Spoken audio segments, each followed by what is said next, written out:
afternoon, everybody. Good afternoon to the Arvanauts. Welcome, everyone, to Adventures in Middle-earth. It is day 2 of Adventures in Middle-earth, Erebor Adventures, as we move into the second half of the journeys of this fellowship, of this company. I hope everyone is having a good day and is looking forward to some awesome Middle-earth role-playing over the next almost 3 hours or so. Before we get into that, just a couple of reminders about ways to support us here on the stream. If you have not done so already, please make sure to follow the channel. Please check out our YouTube channel with exclamation point ArvTube, or Twitter with exclamation point ArvTweets, our Discord with the exclamation point ArvCord. All of that is very much appreciated to kind of keep us in contact and continue to build the community's presence. Exclamation point ArvTweets as well is where I usually tweet when I'm going live and about other things, including family and politics. It'd be fair warning, writing, teaching, etc. But you can follow me over there as well, and you can find all of this at arvaneleron.com. On the financial side, we have exclamation point ArvShop, which is the merchandise area where you can get stuff for this very campaign, Adventures in Middle-earth, and also you'll be able to get Infinity and Beyond merchandise as well soon, so that's what we're looking at. And then on the Patreon, exclamation point ArvTreon, which is currently sitting at 343. You can get cool stuff for yourself and cool stuff for the channel, including for yourself inspirations to give to these lovely players. I do want to mention, by the way, that currently the number that is up there, 343, starting next month, starting sometime in July, Patreon is, without our permission and without our approval, changing the way that they calculate it. So now they're going to be showing the amount that I actually receive after all fees and taxes come in. I don't like doing this. I haven't liked doing this since they made that a forward-facing thing. In other words, the public only sees that amount, and the number that you see is the number that people actually donate, because that's what I care about, frankly. I'll worry about the fees and everything else separately. But Patreon just ignored feedback, frankly, which is obnoxious, but that's what they did. So that means that starting next month, I won't have access to this number, and I'm not going to start recalculating back what the actual amount would be. So what you're going to see next month is a much lower number. It's going to be somewhere like $240, $245, something like that. That does not mean that all of a sudden we've lost all our support. That just shows the fact that we've actually got a number that's there. Yeah, I thought about that, Echo, but I don't like doing that because honestly, that number is something that people appreciate. I've had a lot of feedback that say that people like knowing where the community stands, and when they see the Patreon number is higher or lower, it gives them incentive. So I thought about it, but I decided to keep it there, and that's why I'd like to keep it the way it's always been. I don't want it to change, and they're changing it on me. Change, but that's okay. Anyway, so that's, I'm just letting people know not to freak out when they go, oh my God, everyone has dropped their support. That's not the case. It's the same support. It's just a different way that Patreon calculates it. At the very least, it'll show exactly the money that I'm getting from Patreon. So I guess that's something, but anyway. So there's that. And then, of course, we have the sub button right above that video window that lets us use those awesome custom sub badges and emotes and all that kind of good stuff. We're sitting right now at about 64 subs or so. So as that number continues to rise, we can also continue to help do more things for the channel. So thank you to all of you who have got that support as well. Last is the publishing, exclamation point Icarus, for my Icarus and Jelinek graphic novels. I'm very excited about that because the art is all in. So we're just doing lettering and layout. We should be on track for a early to mid-July release, which is what the hope had been in the first place. So I'm very excited about sharing that. I'll figure out some event that will sort of showcase that next month. We'll see. But I'm very grateful to those who supported the Kickstarter to begin with, and for those of you who haven't and are like, how do I get this? Exclamation point Icarus will let you pre-order a copy of that. Exclamation point Library is Tales and Tomes from the Forbidden Library. Again, that is moving into silver seller status, which is really cool on DriveThruRPG. And that's exclamation point Library. And last but certainly not least, exclamation point Greyshade KS. Again, more details coming about that Kickstarter soon. It is happening, fear not, but we had to push it back because of pandemic reasons, and we will be talking more about that very, very soon. And last, of course, exclamation point BLM, Black Lives Matter. That is the resource link for the Black Lives Matter resource card that I have up there, which is a resource that a lot of people have been using across Twitter. I'm very grateful that such a resource exists. I will continue to update my own link on ArcanaSpot with other resources and kind of add and remove and stuff like that as time goes on. But please go there because that situation has not gone away simply because the existence of the fact that other things are happening, that still protests are continuing, Black Lives still matter, and we're going to continue to focus on that as time goes on. I think I may also add that emote. I really love that emote. I really think I may add that as well to the command, just because I think it would be neat to have that. So we'll see. Anyway, schedule-wise, we've got Adventures of Middle-earth going on right now. At 4 p.m. Eastern, I will be back over at GOG for Pen and Pixels and The Witcher 3 Wild Hunt Hearts of Stone. We're only about 2 sessions away from the end of that DLC, I think, so we'll be doing that. And then that will be it until Friday, when we have got Esper Genesis making its second session return for the month. And then Saturday, we have D&D with I&B Curse of Strahd. So we got a lot of awesome role-playing going on this week. Also, at the very end of today's session, I want to mention, at the end of our at the end of the stream today, we are going to be doing our final vote. Yeah, something like that. Exactly, Echo. I think that would look kind of cool. I think I'm going to do something like that. Yeah, that next game. There you go. That is the final vote that will be closed down today. So please make sure you get your votes in on that. God of War has a 2-vote lead right now over Kingdom Come Deliverance and a 3-vote lead over No One Has to Die. So get your votes in now, because at the end of the stream today, I will be closing that down, and I will be playing that next week. Now, next Tuesday, I want to mention that my stream is going to be starting Tuesday at 10 a.m., and it's going to be starting at 10 a.m. Eastern, because I will be playing in the Star Wars Scum and Villainy campaign run by my friend and fellow Speculate podcaster Mike Underwood, and I will be joining Marie Bilodeau, Dongwon Song, and Joyce Chung as we continue our ragtag team, and I get to play the Mandalorian, basically. So that'll be happening at 10 a.m. Then at 1 p.m. Eastern, we'll be moving over to the Patreon Field Chat Chosen Game of the Month, and then I'll run that until 3:30, and then at 4 p.m., we will be over at, again, back at GOG next Tuesday with a second, that's right, you heard me correctly, a second session of D&D with GOG Storm King's Thunder. So it's going to be great. I'm very excited about that. So a lot of good, awesome stuff coming up over the next couple of weeks. So definitely, I hope you will all be in for it. But now, the time has come to introduce my amazing crew. We have a full crew, a full complement, ready to challenge Erebor and Erebor Adventures, which is good, as the first thing they'll be doing is facing Morgoth, so it should be fun. I'm kidding. That's behind the closed date at Dale. It just opens up and out comes Morgoth. You're like, all right, well, great. And I am happy to bring over this amazing crew, and I do want to note, just before I introduce them, this new the new overlay, which has been designed for us by the able and gifted Shadowed Mage. We have an Erebor Adventures specific one, and it's also got the bottom. Let me move that center picture. The bottom of this thing, where is the center picture? There it is. The bottom of this thing actually has Elvish script, and that reads, "The road goes ever on." In Elvish. And what I didn't know Kilobyte did, I don't think I've talked about this on stream.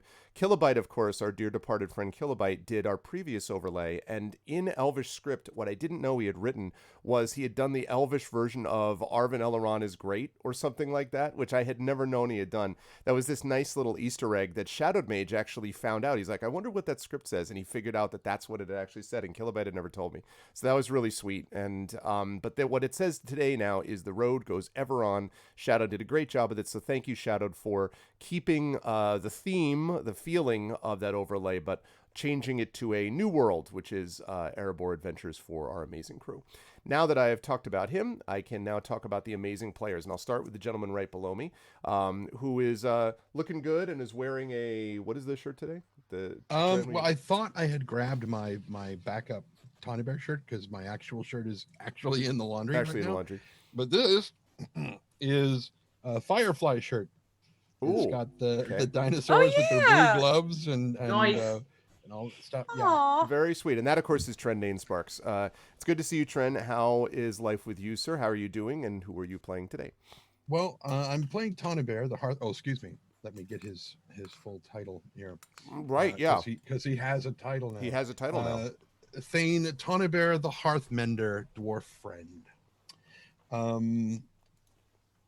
The Hearthmender. Thank you, Amal, for that. So yeah, I'm doing okay. Since you mentioned Father's Day, well, Amal mentioned Father's Day, and of course that was Sunday. And my father and I have this thing that we do back and forth, and it gets to this time of year because yesterday was my birthday. Happy Happy birthday! Happy birthday! I'm Happy 50. birthday. Thanks. Yay! My father sent me this card. Did someone And- say "oh"? I think "oh." Yeah. Yeah. I heard someone like, "Oh wow, oh wow." Yeah. Uh-huh. Yeah. Do not look at day over 40. Okay. So Absolutely true.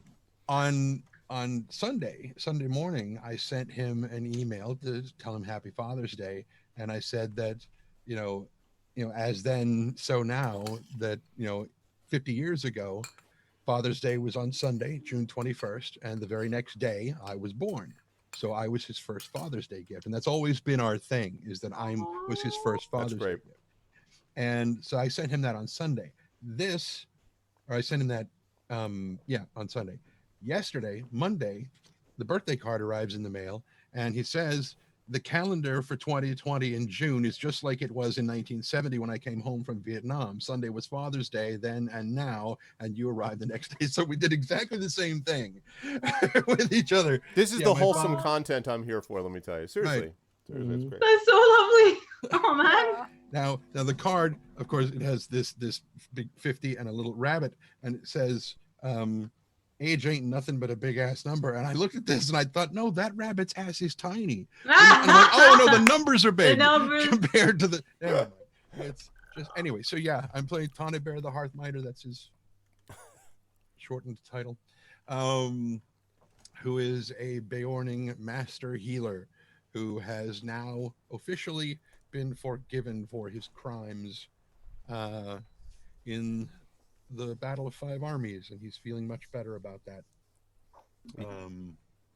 So yeah, that's great stuff all the way around. Happy birthday to a really, really good guy, and and to Alan Turing. Today is and Alan to Alan Turing's Turing. birthday. Yes, but Oh, that's awesome. unlike Alan Turing, I have not been honored to be the friend of this person. So seriously, Trent, thanks for being you. And I'll catch up to your 50 in a few years. I got a few years yet before I get there. But that's okay, kiddo. You as my father-in-law says, yeah, kiddo, I'll take it. Listen, as my father-in-law says, it's considerably better than the alternative. Getting older is considerably better than the alternative. I'm like, it's probably true. So, but thank you, Tren, and always a pleasure to have Tren with us. Also a pleasure to have someone who is not 50. I think that's fair to say, and that's Mr. Will Jones, who is with us, has returned. Actually, let me surprise all of you. It's my birthday, and I'm 80, and 85 years old. I'm Benjamin today. Button. Will, it's good to see you. How are you doing? How's life, the universe with you, and how are you playing? Who are you playing, et cetera, et cetera? I'm good. I've received a gift from the gods. Hey, that pen, I love it. Love it. Oh, I got mine too. I haven't opened it yet. I'm gonna grab it. One sec. Okay, let's. Okay. So yeah, lots of good news. Although I will cough. Whoops, my pen. Look. Yeah, there it is. I will take this moment to say I don't know if we mentioned this last week, but dearly departed Ian Holm. Yeah, Ian Holm has passed away. 85, I think he was. 85, 86. Yeah, he was. Man. Such talent, and sad to see him go. His last film role, by the way, was his reprise of the reprise, I guess, of It's gonna unenvelope it on the screen. That's cool. Oh, unboxing. But of Bilbo, his reprise of Bilbo in the Hobbit movie was his last film role, and he said he was always very proud of that. And he was also, he played Frodo in the BBC audio version too, so he had a lot to do with Tolkien. So rest in peace, Ian Holm. 88. I thought it was 85. Wow. Okay, 88. Yeah. Oh, that's right. Yeah, because he hit 88 years. And I saw some serious shit. Right. Anyway, sorry. Continue. Yay, the pen. But yes, no. In better news, I will be playing Robar Staunton, Rider of Eagles, Grumpy Man Extraordinaire, and I think because I think I missed a fellowship phase. You did, but we'll deal with yours today.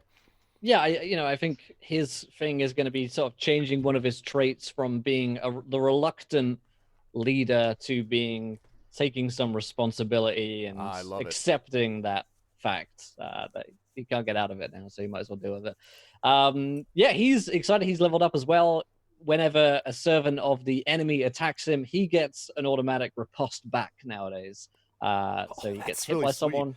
Stab him right back. Robar said no. Yeah, no, Sister Man. So I'm excited to be back today and to get to killing some more bad guys. That's awesome. Yes, we will just cover very briefly the level up and stuff like that. Actually, did you roll hit points? Is that what you just rolled? I did. I just I see did, it? yeah. So yeah. you're now Nice at roll. 55 out of 55. 55. Is that right? I've rolled 10 for the past like 3 or 4 levels up. Yeah. Yeah.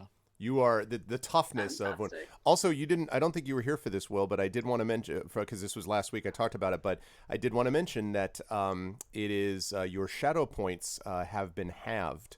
So you start out today with, which leaves you with what actually? Because I'm looking. Do you have? I had 6. So 3.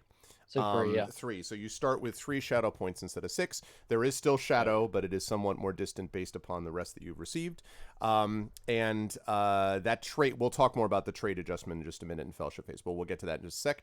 Always a pleasure to have Will with us. I'm glad to have him back. Also glad, as always, to have the amazingly talented person responsible for the illustration on said pen. Whoops, look. And that is Terry Tunes. Terry, great pleasure to have you. As always, how is life in the universe with you, and who are you playing? Hi, I just finished a cup of coffee and I'm really fidgety right now. Outstanding. Good time Outstanding. So good thing that I have this beautiful pen now that I can like move around in my hand and stuff. But yeah, aside from that, things are good.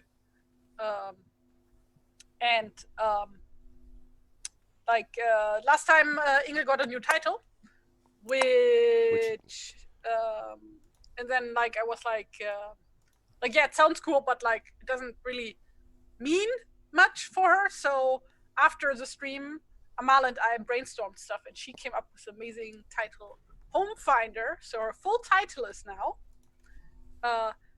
Thane Inge Homefinder, daughter of Ida, Council of Dine the Second. So. But what is it in Dwarvish? Nice and Oh catchy. yeah, in Dwarvish her title, because in Dwarvish her title is, oh god, I hope I don't butcher this. Doesn't make any Also, sense. I can't read my own handwriting. Ida Kuzifat. Kuzifat without an R. Kuzifat. Ida Kuzifat. So it's Thane Inga Homefinder, daughter of Ida, counselor of King Dine. King, right? Is that right? Council of Kingdom. Yeah. Council or counselor? Council. Okay. Like you officially said, She's she on is. the council. Yeah, she's On the council. That's Okay. what it's called. Council of King Dine. Just want to make sure I have the title completely right. Okay. Yes. Awesome. That's who I play, by the way. She is a dwarf from the Erebor, and she now like upgraded her small family to an entire clan. And offered like the people from Ash's gang of former slaves to like, if they want to, like they can join her clan if they have no other place to go. So yeah, that's nice. And here is the settlement in Compared to question. the other ones is what Amal is going to tell us next. Yes, but Wait, what? she'll talk about the name of Oh. the settlement, I think. But the Yes. settlement itself Yeah. is right out here, in case people are curious where that is. Also, the Nonstop asked who has the longest name, and I think at the moment in the clubhouse, the leader in that regard would be Inga, because Thane Inga Homefinder, daughter of Ida, Council of King Dine, is slightly above Thane Tawny Bear, the Hearthmender, Elfriend. You if he was correctly like, pronounced it the first time around, and then you uncorrected It's yourself. Dane. I'm sorry. The BBC version tells me Dane. You can take it up with Will. It's his fault. All right. Hey, speaking of Will, what is Robar's full title? Yeah. Well, we haven't gotten to that yet. I don't think we got the full title because I was talking about titles regarding what you just received. But what okay, is let's his give him. title Okay, right now? let's give him the full title. So Robar Staunton. And what else do Rider we of have? For, Eagles. Well, I wrote down on my character sheet, King of the Vale, Rider of Eagles, but yeah, that's true. These are self-awarded. yeah, these are all self-awarded titles as far as I know. You can tell that because it decides not to use Eagle Rider, but the much more impressive sounding Rider of Eagles. Rider you know, of like Eagles, yeah. not Vale King, but so Robar Staunton, King of the Vale, Rider of Eagles. Thane Inga Homefinder, daughter of Ida, Council of King Dane, or Thane The second. The second. Now you're just pushing it. King Dane the second. Oh, I mean, that's his title. And then so. the son of, and the leader of the Iron Hills and the Erebor. Anyway, but yeah, so I think it's close then. It may be close between, it depends on whether you count Robar's own self-created titles or not. Otherwise, yeah, Ladunadain aren't like huge on titles really, so right. I mean, maybe he he's is the just king of the Vale. That's a reality. So he is. Sure. You are constantly wandering with royalty. So, but anyway, so always a pleasure to have Terry with us. And yes, I can't wait to hear more about this settlement from the last person to be introduced, and that, of course, is Amal Elmatar, who is with us. And Amal, it's good to see you. I know we were talking about temperatures and heat. And how warm it's been, and the fact that I hope you appreciate that on Twitter the other day I helped out your husband so Stu, who was like, I'm trying to figure out Fahrenheit, and I'm like, well, it was 85 here degrees Fahrenheit, which means it's 1 degree Celsius, because I basically concluded that for every degree it's 150 billion degrees in Fahrenheit. I think that's how it basically comes It was, out. not only scientifically accurate, but also generous and friendly, as yeah, no, my husband was basically like, yeah, I'm thinking, given all of this quarantine situation, maybe I should learn a new language, or maybe I should just try to figure out how to convert Celsius to Fahrenheit. Which is the same thing, really. Which is totally the same, 100%. What is 100% in Fahrenheit? Anyway, 1 but yeah. million 212%. Yeah. But anyway, yeah. Stuff. It is very warm in Ottawa now, but it's very exciting. We do in fact have an air conditioning unit. It is not here in this room, but we are able to sleep in a cool room now, which is very pleasant. Yeah, it's been really it's been a terrible, harrowing week on the internet, but on Sunday, on Father's Day, we actually were able to go out to my family's place and actually see my parents in person for the first time since March, and that was really, really. We had like a socially distanced Father's Day picnic outside, and it was really, really good. And we came back laden with like, I have a potted plant now. I have like this. I feel very emotional about this because my sister had been bringing me mint cuttings, and I'd just been putting them in water and getting very emotional about them as they slowly were no longer viable, but I was still keeping them alive because I just wanted some kind of green growing thing. And then my mom gave me a tiny spider plant, which I am now going to try not to kill. And I have peonies blooming in another room. It's good. Things are nice. Good. I am playing the River, who is a woodman of Roscovel, and who does not have a fancy title yet, but her name is sort of an obscuring thing anyway. So she and her faithful hound Stone are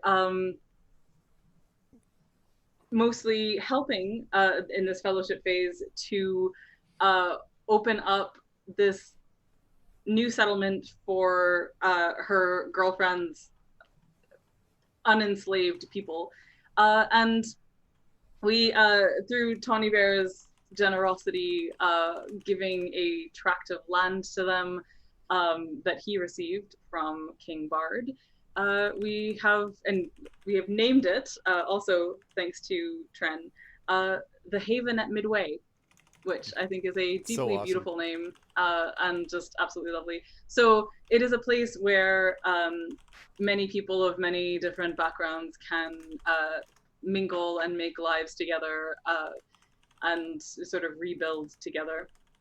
And yeah, it's pretty cool. Did I have anything else to add beyond that?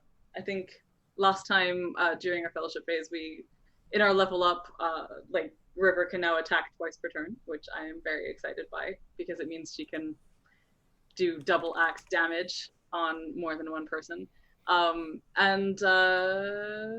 Yeah, good 50 hit points, half shadow points, pretty good. It's good stuff. I'm excited to see how all of these new abilities, etc., get used in this time to come. I also just wanted to list quickly the sanctuaries that you folks have. So I think what I have for sanctuaries, please let me know if I'm missing something. Esgaroth, Laketown, Roskabel, Bjorn's Hall, Dindy's Inn. I'm sure you'll be using that sanctuary extensively, and the Haven at Midway. Am I missing anything? Did we make a sanctuary of Mountain Hall? I don't think so. I think you could have, but chose Roscabel instead because you had one or the other that you were able to do at that time. Because remember, you can't do both. Like you'd have to split it. Like some of you, one would have to go to Mountain Hall, and one person would have to go to Roscabel to do it. So that's why. Right. Oh, but did we not open a sanctuary? Oh, sorry.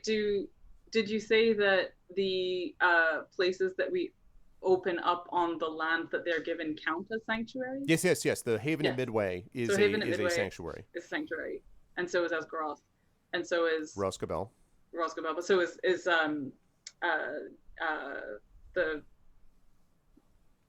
King Dine's Hall one? I can't remember. Like, does Inga have one Erebor? as well? So Erebor would have to be its own separate one. My feeling was that you would be doing that during the time, or you were doing the Haven at Midway was the sort of equivalent of that. In the future, you could definitely open up Erebor as a sanctuary also. I mean, in reality, going down to Esgaroth, is not that big a stretch. I mean, like, it is probably a day's travel or so, but it's not like way, way far out of the way. Right. So it could be opened up. So, 5 sanctuaries opened up is a lot better than the basically one that you had, which was Esgaroth at the very beginning. So you've opened up 4 over the course of time. And Zarakanbar. I'm pretty sure that's a yes, that's definitely destination everybody wants. Raynor would welcome you back with open teeth and absolutely open jaws, and would be happy to have you back. Very welcome. Of course, this is your sanctuary. Unprepared. Yeah. So, like, remind me, like, what was the mechanical specific benefit of, like, a sanctuary? That allows you to take the only place you can do a long rest. Right. Sorry. That's exactly Yeah, right. but, like, okay, but, like, I'm just, like, wondering because, like, Inga now has, like, some prime real estate at the Erebor with nice view on the surrounding area. I'm just, like, wondering. From which, on a clear day, you can see Haven. That is very true. I really can't mechanically allow Erebor to be opened at the same time that the Haven at Midway is opened. It's supposed to be a big deal. The Haven at Midway I kind of put together in my mind with Erebor, and as you yourself pointed out, Inga, you have been gone from Erebor for a long time. So I would definitely be willing. I mean, again, you're going to have multiple more fellowship phases, like you're going to have multiple more opportunities.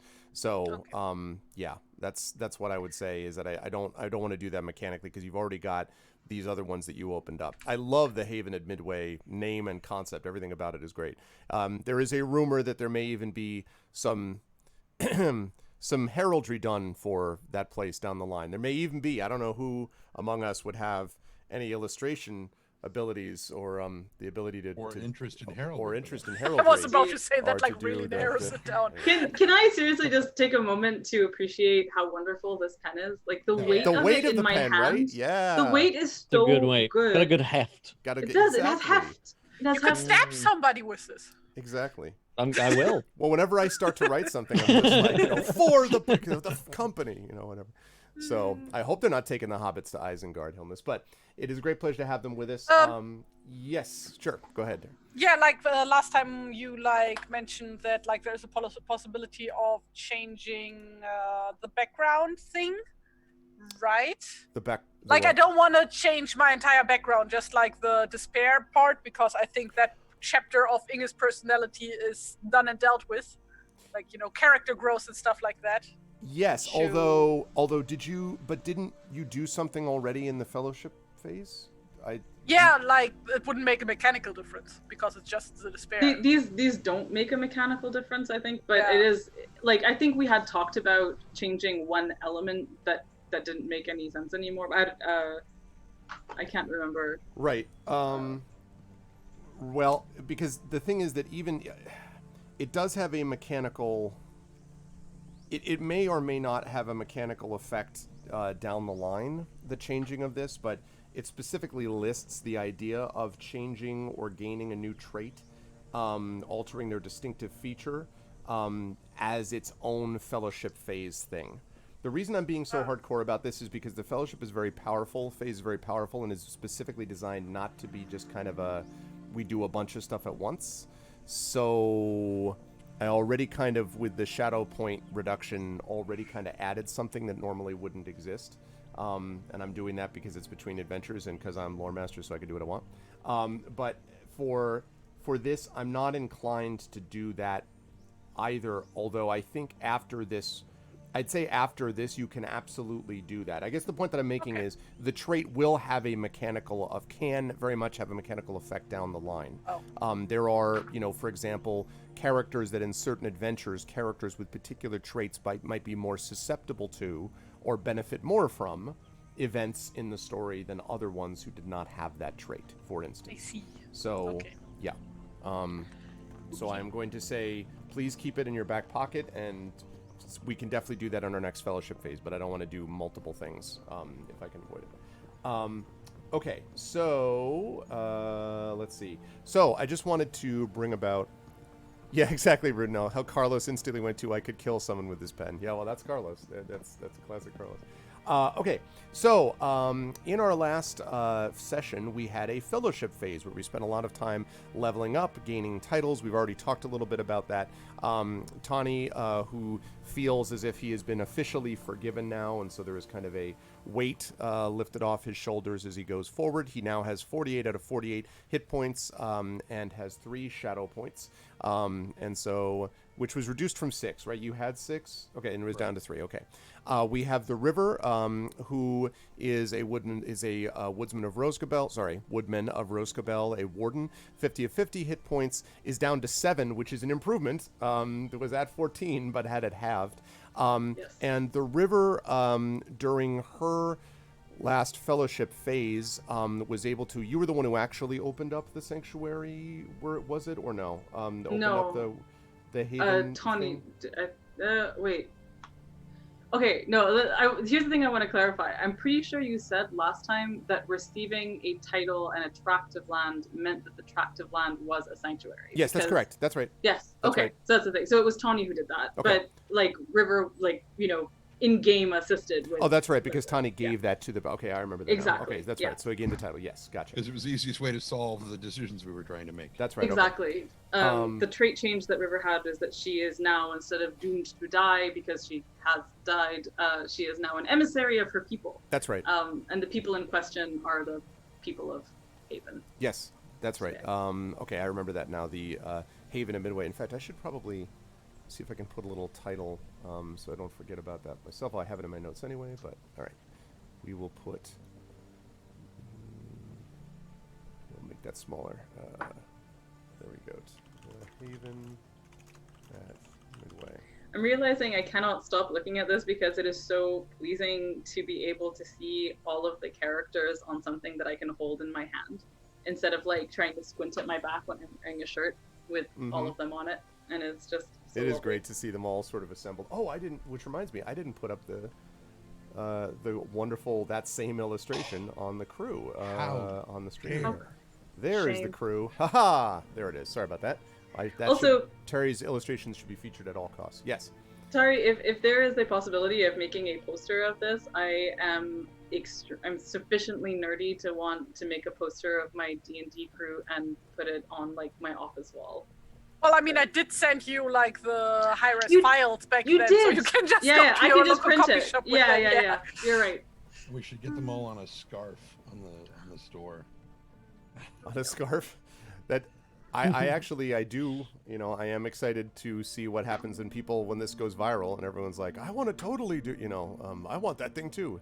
That'll be awesome. But an Inga coffee mug that vibrates when you put coffee in it. Need little bobbleheads of us. It actually just... Funko Pops! When it's cold... We should be Funko Pops! When it's cold 100%. Liquid in the mug, it just has only Will's picture is covered with Blue River. Only I think a bobblehead of Liliment would be really cool. Just that would be great. Oh man. That was done last time. So that was what we had for that. We will come back to Robar and what he did in just a moment. Inga, during her fellowship phase, do you want to tell the folks, remind everyone what you did, Inga, during your fellowship phase? So basically, Inga, because she hasn't lived at the Erebor for quite some time,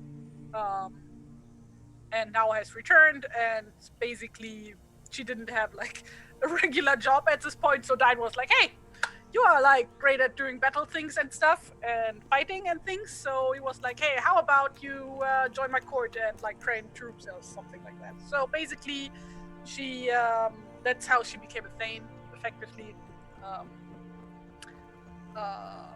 So like she's mainly been busy training people to fight and building up her new clan, basically, like moving in and adjusting everything, because like I'm assuming that clan hall has been empty for a while. So Yes.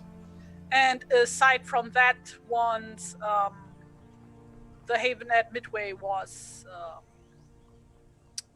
like set into motion, basically that entire plan, she went to oversee the construction, I would assume. I should also point out to Inga that during this fellowship phase, after the construction of it, as you're building your clan hall, you've also had a couple of young dwarves who have come to ask whether you would be willing to accept them, as they are essentially clanless. Their clan was essentially wiped out during much of the attacks and the, I feel like calling them the Troubles, but that has Irish repercussions. But of the last difficulties of the last 5 years or so, and they have they're sort of impressed by your particular story and wanted to know if you would be willing to take them into the clan. They're young and green, but they're also of hardy stock and are willing to be set to work, either working on your hall within Erebor or to be able to go off to the haven at Midway. So they basically come to you asking whether you would be willing to take them in or not. Are these from Ash's gang or from the Erebor? No, this is from the Erebor. Okay. And so, yeah. Yeah, sure. Like, Okay. I mean, most of the time, like, when Inga isn't around, like, her parents are gonna oversee everything, so... Okay. So they go off happily to do it. So the clan grows a little bit. There's some... they seem to regard you with some sense of awe, as they're kind of, their beards are just a little bit, like, you know what I mean? Like, they just started type of thing, and, and they have these chisels that clearly don't have that many notches in the ends of them, so they're just getting started, but they got a lot of energy and a lot of enthusiasm. So, do they have names? How many are there? there are only 2 to begin with. There Okay. are only 2, and they are actually Gropey, sleepy. Oh, no. yes, exactly. No. Wow. I think that's a slur. What are you next gonna say? Give this dwarf a half pint. Exactly. So they are actually brothers. One of them is called Gammon, so Gammen, and the other one is called Famine, Fammen. What? That's unfortunate, yeah. Gammon and famine? Gammon and Famine, and they have Does that mean no that one less- is going to eat? I know, Really hungry, exactly. one's been eating Famine too will much. eat gammon. No, it's FFAMEN. You have to take it up with them. But they have no, because they are clanless, they also have no, at the moment, last names that they have been given. Sounds like a comedy double act that they're working on. Gammon and Famine. These are very, very far from any kind of vaudeville act you would expect. In fact, if anything, they're sort of, as I said, a lot of enthusiasm, a lot of energy, but they are also rather... How do I put this? They're kind of like, please set us to work. They're very much in awe of you. They're a little shy, I guess, is the way that I would describe it. They seem very excited, but also kind of shy. But Aww. so they come to you with hoods in hands, kind of shifting their hoods back and forth Aww. in their hands. Or I'm just thinking of They that look one very scene- much alike, by the way. I'm sorry to say, just quickly, they look very much alike as brothers, and maybe even identical. They both have reddish beards, so you kind of don't know who's Gammon and who's Famine, and anyway, so yeah. I'm just like thinking of that one scene from The Hobbit where they are. Oh God, what is it called again? Like near the. Shortly before they get captured by the goblins in the Misty Mountains. Where they're like, hey, we need to like go scouting for. Yep, Feely and Keely do that. Yep. Yeah, Philly and Keely are like, oh, we want to go. And like, Yeah. Have you thoroughly explored it? Yes, it doesn't go far back. Yeah. Don't ever explore the Misty Mountains cave and think it's fine. So anyway, so they have joined Inga in her effort.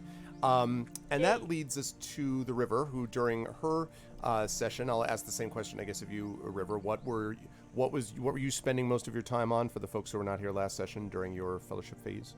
A great deal of letter writing and sort of ferrying information back and forth in order to try and coordinate between Tawny and Inga and the people in Rosgavel and where Ash and her clan of people were staying in order to try and make the Haven at Midway happen. So mostly that, and working on music and recovering from horrible shadow load, and thinking about who she even is now that she's not doomed to die, and can kind of shift that feeling from must live my life to the absolute fullest and accomplish things before I die, to what does living even mean? And what do I want to do with it, and stuff like that. And so she is focused on being an emissary of her people and helping those who are her chosen family to the best of her ability. Very cool. And yes, and also I didn't mention this so Inga is at 48 out of 48 hit points, which is... I thought about this when Will was like, oh yeah, and I rolled another 10, 55 out of 55, and he was just like, God damn it. I rolled a natural 1 for anybody asking. I rolled a 8. Oh, I'm the healthiest then. Yeah, the healthiest, exactly, the most Well, robust. you need it, given how much you are drowning in this. Rub that in, Robert the Buoyant. Robust Staunton right now. So Aninga has 6 shadow points, which is also an improvement because she had 12, but is now down to 6. Okay, and that brings us to, and so the river is at 50 out of 50 and 7 shadow points. We talked about that too. Okay. And Stone is and Stone is at 28 out of 28. Okay. Yeah. All right. Because I leveled up, and he gets his hit points according to River's levels. Yeah. So 20 hit points shy of Inga. So I think that's important. Ooh. To and that leads us, of course, last but certainly not least, to Robar. So Will was not here for the fellowship phase last week, so I want to talk about the fellowship phase here. So Robar, and I know you just talked about this, but what are you spending your time doing during your fellowship phase? So I definitely head back to my people at the West Upper Vales, and I'm going to be spending my time, digging in and being the leader that they need from me. Because I should be receiving a shipment from our good friend, Mr. Bayon. Not Bayon, King Bard. Yep. Yeah. Which you do, by the way, about a month after arriving, in Fantastic. several laden carts. That's a big relief. So, distributing that out. I think we're probably going to try and build some farms and stuff like that. Okay. And focus on agriculture. And just try and, be the leader that they need me to be. And I think, I might rarely have some contact with the rest of the fellowship via email, via birds. But for the most part, I think just sending some tweets, huh?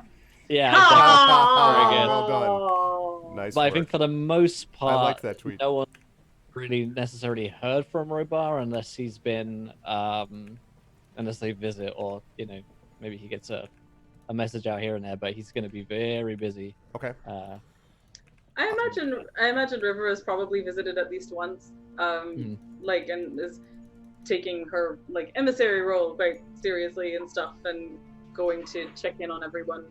You reminded me, talking of the shipments and stuff like that.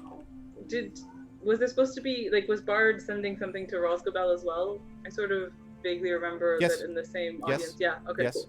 And if you want, you could actually accompany the shipment that's going to Robar and then go south to your family after that if you wanted to do that. I mean, that would certainly seem appropriate if you wanted to do that, River. Just mechanically speaking, in terms of what my action is during the fellowship, it would be a trait change. Yep. To if previously he was Robar the Reluctant, he's now Robar the Dutiful, or something like that. Robar the Dutiful. Okay. Yeah. Something, some... So you've embraced your your Yeah, roll. Bruce's roll, I think. So AC. pay no attention to that enormous barn that just appeared. Okay, so I actually want to ask about this Robar because, okay, there we go. So I'm going to pivot this around. This thing that I'm putting in place right here is going to be, as I imagine it, is going to be your, there we go, right there, is going to be sort of the new ancestral seat, or the new seat of your power in the West Upper Vales. The question I have for you is, you have multiple places you could theoretically put it. There is the work you may remember that your sister was doing on the, when you came and you found the tools and the stuff like that. You could continue that. That is your family's ancestral home. That's very logical. You could also go to basically where Black Tom, the guy who was the farmer and everything, where his thing was destroyed. You could rebuild that if you want and make that your. But this area, the West Upper Vales, will be your sort of land now. But the question is, what is your specific, is my old family house in that area? Yes. The family house, actually, I just put into the stream. You can see that's more or less where it was. Very close to, almost, I'm actually probably putting it, there we go. Because it's right near the Misty Mountains, actually. Not like almost, not quite at the foothills, but somewhere near there. And sort of a little bit uncomfortably close to the Vale of Gundabad, too. But this is basically the idea. And then the Black Tom's area is down here to the southeast of it. So where I put this little house is where I imagined your places being. Yeah, I think that's where he would rebuild. I think it makes sense for him to want to rebuild his family home. Is something that he's been working on for, I guess, maybe it's been a few years now, actually. Okay. And he knows it's, relatively safe. Yeah. And, so I think that's what he... What about a title, a name for this place? Oh, gosh, that's a great question. Because it's not. I'm thinking like New Staunton or something. Right, I was like going to say. Well, I mean, there's worse names. I mean, you could certainly do that. Maybe it's just called Staunton, or Stauntonville. Maybe you guys know names better than I do. I mean, artsy types. I was sort of thinking. Damn it! Sorry, guys. I don't care what you think.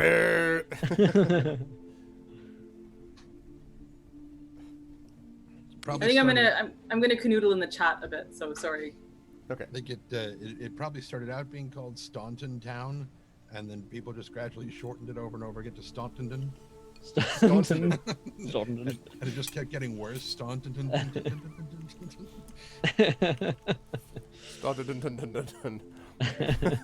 Stauntown. No, don't do that. Yeah, I like Staunton as the staunch town. Yeah, maybe that's where the name, his family name, comes from as well. So Staunton. All right, let me move that. All right. Awesome. I want to point out, if we just zoom the map out for a minute, as I say, I've adjusted this now. So we have now to the west, we have Staunton, right? To the east, we have the Haven at Midway. We have Erebor here. And the party has literally gone all the way from pretty much up here, all the way. I have to delete these ones. Pardon me for just a second while I get rid of this. Pay no attention to the man behind the curtain. You don't need to see any of these things. There we go. Okay. So they've gone all the way to... Why did I need 5 lines to write these? I'm just like, can you just delete all markings that I don't want? Okay. This is what shows you that we spent a long time going over there. All right. So they went all the way down there. They went all the way down to all the way here to Rosca Bell here in the southeast. They went over to the Mountain Pass here to the west and to Mountain Hall. At one point, they went all the way over to the Crossings of Selduin, which is down here. So I'm just going to draw this quickly. They basically have been all the way like that. Like that whole region is what they've covered. That's a lot of ground that has been covered, and that's basically Wilderland. And it's a measure of how enormous Middle-earth is, that it's only a small portion of what we're talking about here. But that actually doesn't cover going up to Zarakanbar. Oh, that's true. Right, so I'd have to add in, I'd have to be like Actually, that's maybe I should. Careful. Aw. I mean, actually, I immediately saw what I was drawing, and I'm like, let's make it a sombrero. No. Never mind. You get the idea, for the love of God. But I mean, yeah, it's like they've gone up here to the west upper. I don't know if the stream can see when I poke something, but like vaguely. Yeah, like from here to here to here to Yeah. like yeah, it's like I don't know, it's more like a pentagon of cool traveliness. What was I gonna? I was gonna say something before. It was probably a lie. I'm sorry. I'm so distracted by the construction. Again, literally happening directly outside my window. There It are. had to do with the city, with the name of the seat of Staunton. Yes. Oh, I made a very good joke, which you would understand if you were Scottish. But yes, it's... Are you dancing? No, it's just the way I'm Staunton. No. Anyway. Okay. It's a song. There's a song. It's good. It's Something good times. and the orange juice. But anyway. That's how I'm going to tell my jokes in the future. You wouldn't get it, but it was really funny. It was so funny. It'd be so funny if you understood it. If you But yeah. understood the joke. So, so yeah, so that's what we've got. We've got that done, and then and that's so Robar, you have indeed built this stuff up. I will also mention that as you have headed back east to meet with your companions, as was promised, that you have left your sister in charge. When you begin to leave, the farms are beginning to grow around your ancestral home. I should say that this is taking place about a year after the events. We start Erebor Adventures about a year after the events the last time. And the other thing I wanted to note is that one strange kind of leftover from the amount of fire is that it has made the soil particularly rich. And so the ash that has been kind of, dug into the soil has made it particularly rich for particular kinds of crops. And so you leave behind a kind of, I wouldn't say lush yet, but definitely there seems like a lot of potential in this land as you begin to see the growing things behind you as you cross over. I also have one question for you about which way you're coming back. We're not going to role play it out, but I just want to know because it'll affect information that you get when you're heading back to Dale. So you could take the forest, the elf path, basically, which is through here, which is what you've done before. You could also, if you wish, kind of skirt Merkwood up to the north. Now, to do that, you would be going over this way. This is the path that actually, during The Hobbit, Bilbo asks Gandalf, can't we just get round Merkwood? And Gandalf says, well, if you were to try to get round it, before you could get round it to the north, you would be right up among the foothills of the Grey Mountains, which are stiff with goblins, hobgoblins, orcs of the worst description. So there's still possibilities of that. The reason I bring it up as an option, though, is if you wanted to kind of get a sense of the business of what the orcs may be doing now that they've been largely hammered, you could do that. But I'm also not telling you to do that, because you could also, going south is way too far. You wouldn't want to do that. But you could go through the path more directly, or you could take your time going over this way. So I just wanted to give that. I think he would take that path, actually. Despite the risks. Okay. I could see him wanting to see what the enemy were up to, especially since we know that they're up to something. Yeah. Especially since he knows that on encountering them, he can also riposte. Yeah, maybe he has a few encounters with them, and maybe that's where he picks up that trait. He rides along doing that, just sort of being like, I wonder if there's any orcs willing to attack a certain royal figure, that type of thing. I reveal royalty on the way. He should totally be called Robar the Revealed. Robar the Revealed. Ah, I like that. Yeah. Robar Staunton the Revealed. That's true.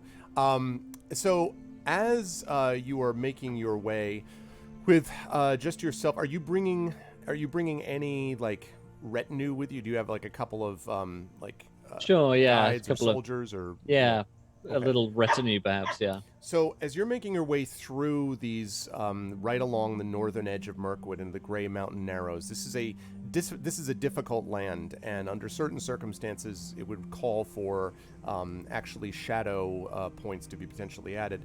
But as you go along, one of the things that you notice is the strange, almost supernatural quietness of the area. Now, you've been in this region during your long life before, and you had skirmishes and so forth that you had to handle. But there seems to be none of that now. It seems very quiet, and as I say, almost disturbingly so. But as you are making your way around and through, you do have one thing that you discover at one point, which, give me a second, I will tell you. There we go, that's what I was looking for.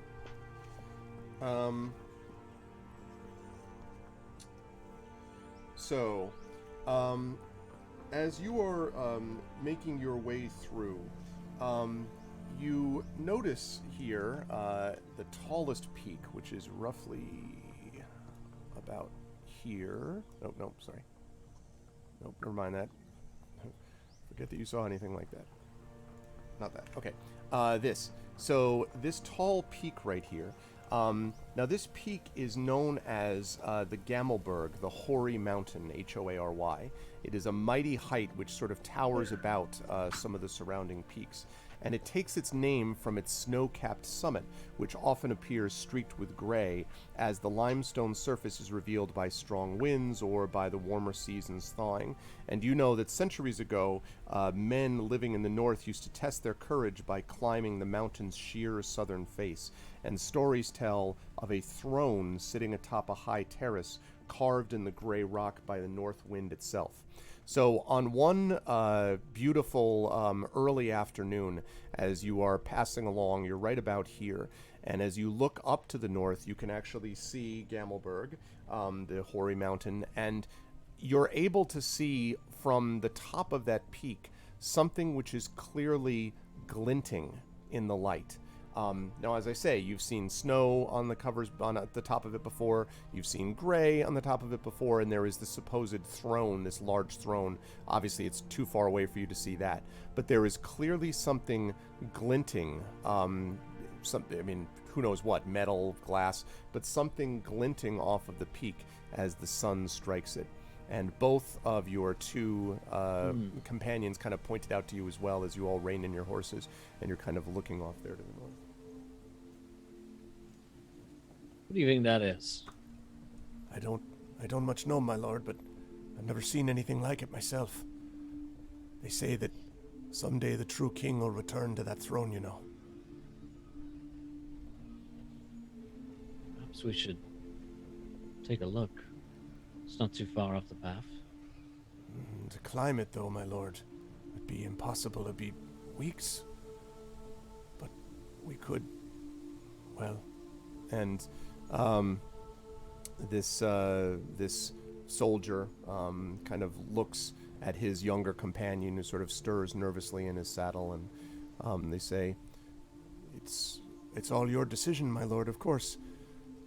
But my ma always told me that there was nothing good to be found in the Grey Mountains except more doom and death."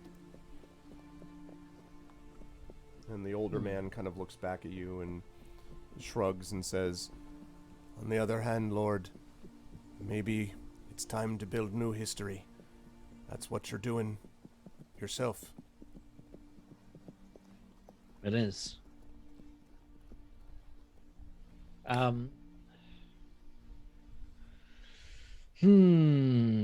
So it is, mechanically, it is a couple. It is. You certainly could take the time to try to do it if you wish. It would take you a while. I mean, it would take a while to go over and then to climb up the side. It would definitely be a while to do, but it's not impossible. It's also something you could think of doing in a later fellowship phase as well. You could also do that. Am I called back with urgency? Okay. Or are they? Will anyone miss me if I'm gone for a couple of weeks? Am I? Presumably we're meeting back for some. I wouldn't say so. I mean, you're meeting for some reason, but it's not like be here by X time. It's just you're making your way back to your companion. So you can do that if you wish. He says, "My family won't miss me. They'll understand. Come." And they nod and they turn, and you make your way into the Grey Mountains. So this is a dark kind of foreboding land, and under normal circumstances, going into the Grey Mountains would be seen as dangerous, but again, this same preternatural quiet and stillness kind of continues as you make your way up to the edge of the Gamelborg. And when you get to close to the foot of it and you're moving up into these foothills and sort of moving up higher, one of your men points out that the snow that normally would be up on the peaks at this time also doesn't seem to be up on the peaks of the other mountains as normal. The snow is considerably reduced, and they kind of point that out to you. What did you say? Global warming. Global warming.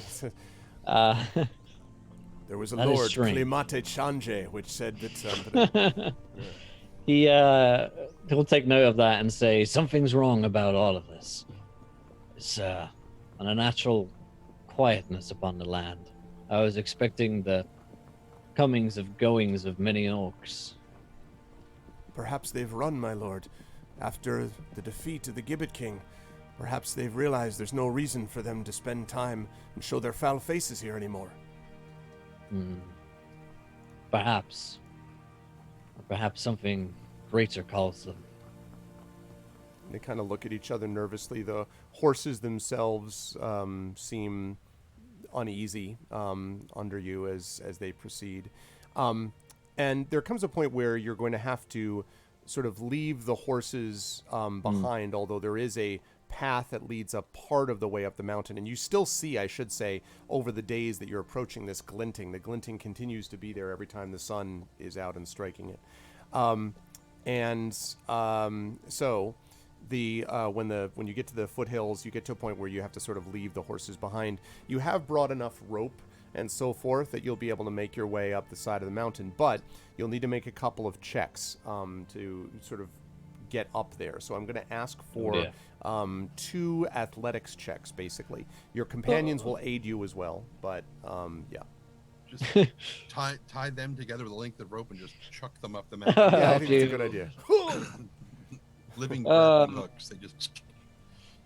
Okay, 7 on the first, but 16 on the second. So the 7 was not so hot. The 16, however. So your way is slow and sometimes even torturous as you're kind of making your way up, but eventually get to a spot where it's easier to climb. And when you get to the second portion where it's easier to kind of rope your way up the side of the mountain, again, you're struck by the relative ease of it. There's not even any, hawks or eagles or anything sort of flying around, nothing to harry you, nothing crawls from inside the mountains outside of the rock. And again, no sign or sound of orcs or goblins. As you make your way up the side of this mountain, it becomes easier, and you notice that the glinting is getting brighter. And finally, after let us say, I would say that it's probably about almost a day and a half of travel up the side of the mountain. You're able to find a couple of ledges where you spend a couple of some uneasy hours in sleep. But then you make your way up the top of this, to the top of this thing where the glinting has happened. And on the morning of the third day, you pull yourself up onto where the shelf of this throne is. So first of all, this is a great stone rock throne that is essentially what looks like kind of carved into the mountain. Now, it has mostly been kind of a natural seat, you might say. It was made obviously by erosion and wind and so forth. But on the seat itself, you can see that the glinting, whatever it is, seems to be coming from something which is lying or sitting on the seat. You would need to climb up kind of into the throne, if you will, to see exactly. The throne is is not just a normal human sized, is what I'm saying. It's like 2 or 3 times normal, but you could climb up onto the seat to see what this thing is. Yeah, let's say, watch my back. Could be a trap, and I head towards it. When you pull yourself up onto the throne, you see that what is sitting there or lying there is a skeleton. It has its back to the seat, and its bony legs out in front of it. And its left arm is kind of propped up on one of the sort of arms of the throne, as if it was looking at the sun. And on its head is a glinting silver helm. Looks like a human skeleton. I will reach down and touch it. Is it easily removed? Yes, it actually slides right off, and when it does so, the skeletal head, kind of falls back. I take a look in closer detail at the helm. The helm is a glinting, gorgeous thing. The sunlight sort of shines and reflects off of it. It looks completely untouched by the ravages of time. And as you sort of look around and over it, you can see that on the back of the helm, and let me see if I can actually find a picture to show you. Let me see if I can show you the picture of what this thing looks like.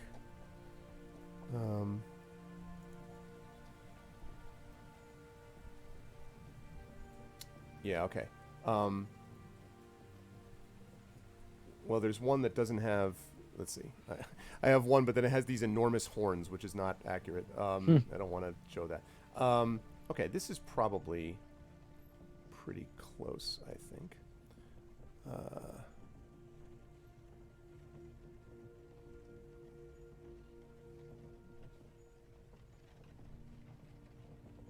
There we go. All right. So, view image, save image. Okay. So here we go. So I'm going to put this on. I'm going to put this on stream. Sorry. Does it do anything weird if I have no headphones in? Does it? Has Seems the sound fine. quality changed? Okay. Seems fine right now. Okay. I'm going to window capture this, Will, so you can see this on stream. Yep. Okay. And for those of you who are like, this helm looks familiar from X game, please be quiet. I'm just giving him, I just want to give him a sense. Your eyes deceive you. Exactly. Okay. So there are, you can see it now, there are these these sort of runes that are carved in and around it. But along the back is a very ancient language. And it is the language that is known mostly to the Dunedain. And the language that is reflected is "for he who watches." That's basically how it translates. And again, you're not familiar with this helm, but this is definitely language of the Dunedain that you're looking at here. And one of your men who's kind of looking from below is kind of like, can see you kind of holding it and says, what do you think it means, Lord? I'd never heard of a story of anyone making their way up here. Many of the stories of our people have been forgotten. It could be the case. Or I don't know. It seems like a circumstance so strange that I should see this glint and it should be of this helm. Perhaps an ancestor of mine. Perhaps we shared blood. It seems somehow that this was meant for me, as though I were meant to find it. Has the touch of destiny about it. What will you do then, my lord? If I take this helm, wear it as my own, it would be to accept my lineage, my title. What if it's cursed? That's the younger one, who's sort of on the other side. Things found in the Grey Mountains, they tend to be artifacts of evil. That's what my ma always said. This little wry grin comes on his face when he thinks of Curses and his family. That would be fitting.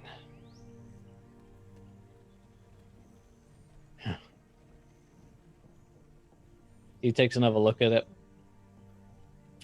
and then places it on his head.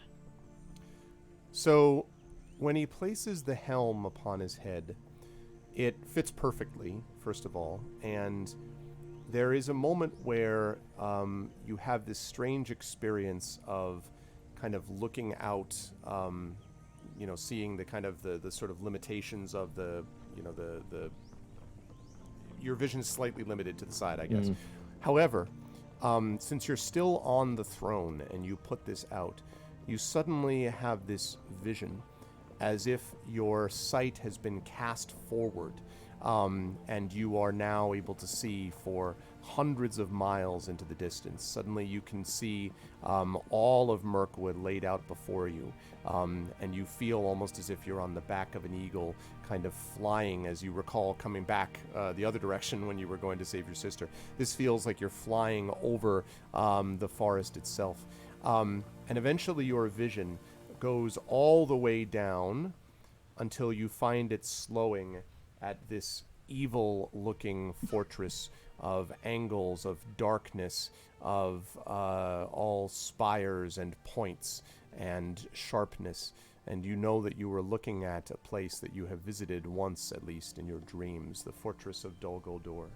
And you find yourself, as you sit on this seat, staring at something else which is standing, or sitting, I should say, on a seat. It is cloaked in darkness, and upon its head it has an evil-looking iron crown. And it stands from its throne and points a hand at you, a cloaked arm, and one bony finger emerges as it points at you. And for a moment, you feel as if you are striving with this thing for all supremacy of all of Merkwood. And there is a long sort of foreboding silence. And then you hear, emanating from within its cloak, "Your time has not yet come, but mine is just beginning. You will be mine." I need you to make a wisdom check for me, please. This is not a saving throw, it's a wisdom check. 9. Okay, now I need to make a wisdom check. Gamer Nerd, and answer your question, I finished it. It's all on my stream. I played it and finished it, and I liked it. Okay. Give me that. All right. Okay. As this thing as you make this sort of, you strive against it, you suddenly are aware of the sort of power of this fortress that you're looking at, the might of it. Somehow you know that there is this great overwhelming force underneath it. It almost feels to you, although you can't see anything, as if you can feel the darkness roiling underneath it, like the river or the waves of the ocean that threaten to override the land. You take a shadow point. And there is a sort of moment of pause, and then you hear this. "So, little king, you will strive with greatness.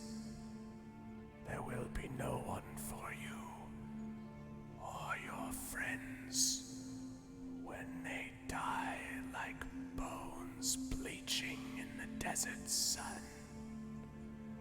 And I will be there when they die."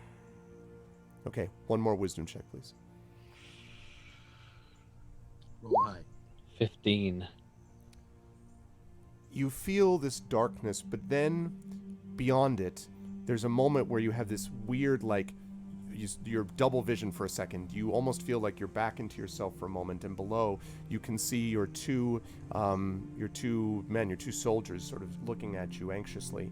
You see their faces. You remember the families of these men that wished them well when they went off to ride with you, and suddenly you are aware internally of your own legacy, and you have a moment where you can resist what's being done to you. You can take an action. So you could stand, you could point, you could speak, your will is your own to say something to them. He grabs, almost as though it looks as though he's like grabbing like where his heart is, as though he might be having sort of a heart attack, but he grabs where that symbol of his family, the gift that his that was left for him. Yeah. And he holds it close. And in that moment,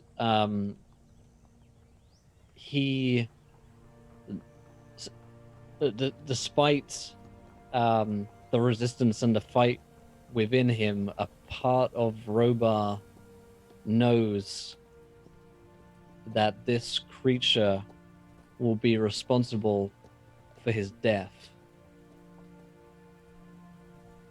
But he holds on to the symbol, and he finds acceptance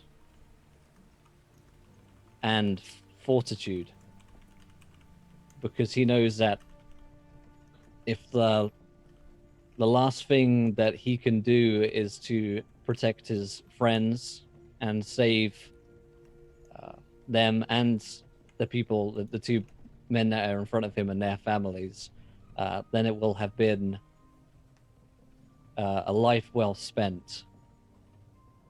And he just, through gritted teeth, says, "No, it will not be in vain."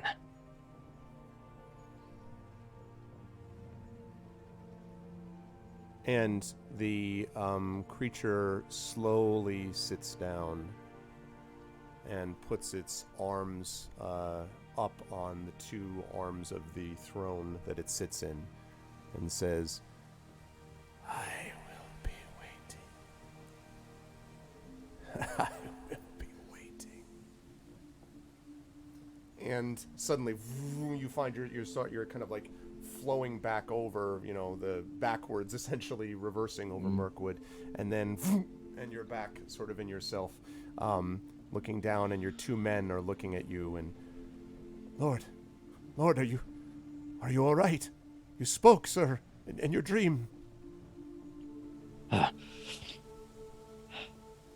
Yes, I'm fine. We must get to our destination swiftly. I have dire news. Okay.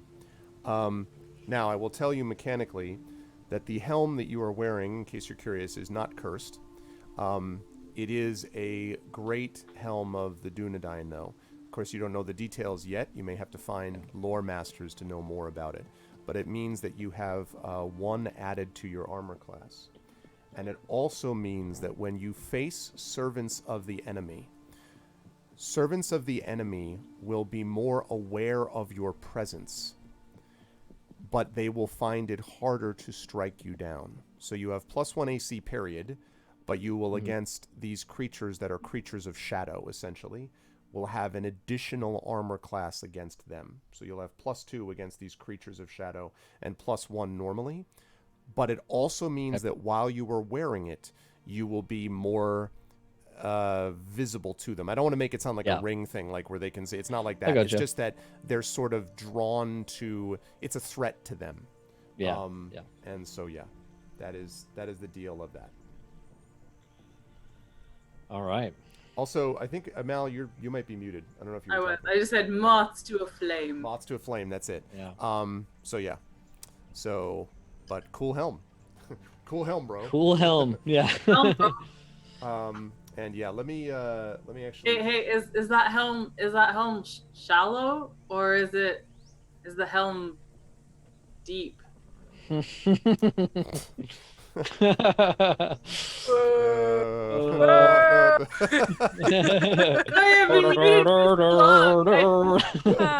going to put a link in, by the way, to where I found that image, because it was sort of closest to what I was looking for. So you can kind of see it yourself. Ouch. Okay. And I'm going to get rid of that for now. Okay. The rest of your trip is uneventful to the place, although, again, you are constantly aware of this. And I actually am curious if you're going to be wearing the... are you going to be wearing the helm, like, when you arrive to your... Okay. So when you get close to them, because you were planning to meet them outside of Dale, and all of them are getting close to Dale, and that's where we're going to be beginning Erebor Adventures. But as Robar comes close, all of you... Tani and Inga and the river can see this what looks I'm just like glowing Robar. from like a miles away. You see the glinting or whatever. Coming close from it. So you can see sort of coming on top of the horse, and you can see Robar as he comes close to you to the south of Dale. So you have a moment to, say hi and all that before we get started here. Wait, what is the setup here? Why are we all on Dale? You were coming up to Dale for various reasons. The way I had it in my headcanon was that the three of you were at the Haven at Midway and were coming back from that, and that Robar was planning to meet you, and he was coming from his, lands, Staunton, from the west. So you're all just meeting and preparing to head up to Dale, because that was, the plan was you were going to spend some time at the tavern there or something along those lines. But you were going to be meeting to the south of Dale, so that's where you're coming from. So you haven't seen Robar for some months. And he's late. And he's late. I'm bawling. So Inga just stands there with like her arms crossed and like tapping a foot, like looking at her wrist repeatedly. Yeah, Robar arrives like trotting on his like noble horse with his new helmet on, and he is let down by like one of the men, but this is like a bit that they've been rehearsing, and like he doesn't get down very well. He like slips off, and the guy it really hurts his shoulder, and Robar like clears his throat, and the guy's like, introducing, King Staunton of this long list of many made-up titles, and he looks a little imperiously, and then he just breaks out in a laugh, like a full belly, probably the most hale and hearty laugh you've heard Robar make. Possibly ever, as he just laughs at the ridiculousness of it, and there's a genuine warmth in his eyes to see his old friends again, because it's been a year, and he comes and I think first of all he hugs Inga. Yeah, of course. Like Inga would also start laughing and then give him the biggest hug she can. Like, she's not very tall, but she tries. Yeah. Probably lifts him up. He makes up in strength. Right, Yes. exactly, yeah. It's good to see you, old friend. Yeah, you too. About time that you got off that high horse of yours, eh? And he moves to Tony and greets him with a smile, and then he goes in for the hug as well, and a little chuckle. Donnie crushes him. And Roll his for time damage. is over on this world. That is my death. I thought it was the other guy, but... And then moves to the river, and he says, I thought about you on the way here, but luckily I didn't have to cross any rivers, so I made it. River laughs, and Stone is extremely happy to see Robar also, and is like being well mannered, but just barely restraining himself from jumping up all over Robar to lick him and stuff. And River says, "Oh, did you have to go very far out of your way? Because being B plus for fashionable, but A plus for late. You can work a little more on getting those in calibration. His his like warm smile, you'd notice it fades a little bit, and there's I was only joking. It's very good to see you. No, it is good to see you all, but I did go out of my way a little, traveling across the Grey Mountain Narrows. I came across this, and he gives his helmet a little dink. But there is more disturbing news as well. Sorry I'm late, but I come bearing dire tidings. Perhaps we should speak somewhere more private. Let's go then.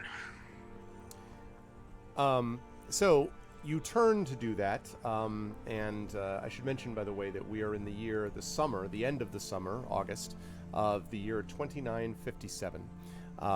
And as you turn to enter, you were at the end of the summer trading season in Dale. You've been able to mostly avoid this, as all the tourists come to town, basically, but you've been able to avoid all of these carts piled high with goods streaming away from the town. Since your actions to defeat the Gibbet King, if anything, the volume of goods has increased. So there are, longbows and shields, and there are barrels of salted fish taken from the headwaters of the river running, and precious woodwork that is carved by the elves of Merkwood. But chief among their prizes are the cunning, almost magical toys made, of course, by the dwarves of the Lonely Mountain, and the extraordinary creations of the fireworkers of Dale. So there are all these extraordinary things coming in and out, and you are just heading up to town. But as you approach the Trader's Gate, which is where the tavern is, where you had hoped you would have this private conversation, you notice that the doors are shut, and that there are a large group of people assembling in front of the city walls. And as you get a little closer, you can see that the reason for the holdup is that there is a cart carrying a heavy load of large stone blocks, which is lying upturned in the middle of the road, and there is a broken wheel on it. It seems to be almost snapped in half. An elderly dwarf is lying motionless under the cart. And from the excited conversations of a bunch of dwarves, you can see there's a dozen dwarves around that are trying to move it and free this unfortunate person. You hear that the accident may have been the consequence of a heated debate between the old merchant and a younger relative. And as a couple people are sort of chatting about this, they keep pointing, and you can see that there is this, apparently the younger relative, who is sitting by the side of the road, tearing at his beard in desperation and kind of, and so there is, there basically at the moment it's a little bit of chaos. A lot of people around, a lot of people want to get into the gate, people sort of yelling to move things around, some of them trying to kind of go all the way around to the other side, which is going to take forever, and so all of that. And in the midst of this, the gates themselves open, and there are about a dozen city guards that are leading a team of mules, you can see, and they're kind of making their way slowly to get to the broken cart. And so it appears like you don't have anything else to do but just wait to help the dwarves and free the road. But there are a lot of people kind of milling about, and you could, gather information, you could try to talk to some of the locals, or you could just, theoretically wait around. You get the impression not a lot of people are going to be listening to what you're saying specifically, because they're all occupied looking at the cart and this other stuff. Wait, what's this then about? River will try to kind of survey the situation and see who seems like they might know the most about what happened, and try to approach them for more information. Okay. So there are members of the city guard. As you pass through River, you can hear some people kind of talking about a lot of things about about this. And one of them, you hear one person saying, "I hear the dwarves whose cart broke down leaving the city tried to sell their stone at almost double the price of other quarrymen, only because it was cut by dwarves. Can you believe that? The dwarves always think their stone's the only that matters, as if rock isn't anything different from person to person. two humans obviously having this discussion. And there are other people Inga talking just gives about... them like a mean side glance. Yeah, they're just sort of, as you walk by. You have others, disgusting. You have others saying, if this cart isn't cleared within the hour, the king himself will hear of it. See if those dwarves ever trade here again. They must be Iron Hill dwarves. Now, our dwarves are far more respectful. And they're all nodding and kind of, speaking to each other. And as you make your way, you see a couple of interesting figures, River, who seem to be, of particular note. You have, of course, the young relative that I mentioned before, who's the one kind of sitting on the ground, tearing at his beard. You can see there is an older woman who is sitting with her legs crossed, stitching a figure on a small girl's robe. And she has what looks like a slender silver needle and red thread. And you can see her there. And then you can also see that there is a hobbit with dark hair, a full head of graying curls, large nose, and he's sharing some of his bread and cheese with a group of travelers and is kind of holding forth upon various things. So you can hear a little bit of, well, the truth is there's danger everywhere to be found, my friends. And if you're not careful, you'll find the danger walks right up into your road. I had a cousin who went just like that. Yes, indeed, I did. Perhaps some cheese for you. And he hands over some cheese, and some people are nodding. So you have a target-rich environment for rumor, I guess I would say, River. There's a lot of people that you could talk to. Guards, hobbit, woman on the ground, dwarven relative, etc. I think she'll probably approach the person who looks distressed. So she'll approach the relative tearing at his beard. Is Inga... Inga goes there too, yeah. Yeah. Okay. And So- Tawny, or what are you doing? First she Are like you going with all of berates them? like those dwarves who are like Iron Hill dwarves are stupid. Right. Erebor dwarves Those are are best. humans. Like she's got it, just gotta give them like the meanest fucking look. Like Yeah. if looks could kill. Yeah, and it actually, that particular group was a couple of humans, but there were a couple of dwarves too, and the dwarves were kind of nodding. And Inga, that it would be nice to think that dwarves are always just dwarven, but there's a lot of inter-clan, No. rivalry, etc. So you give them the look. They seem to notice, and as you are moving through the crowd, people do start to murmur to each other because you are, of course, the heroes of Dale, and they're well aware of you. So some people are like, "Oh, Mr. Man, that's Inga." You actually hear some nervous. Is she from the Iron Hills? Well, I mean, so there's kind of talking back and forth.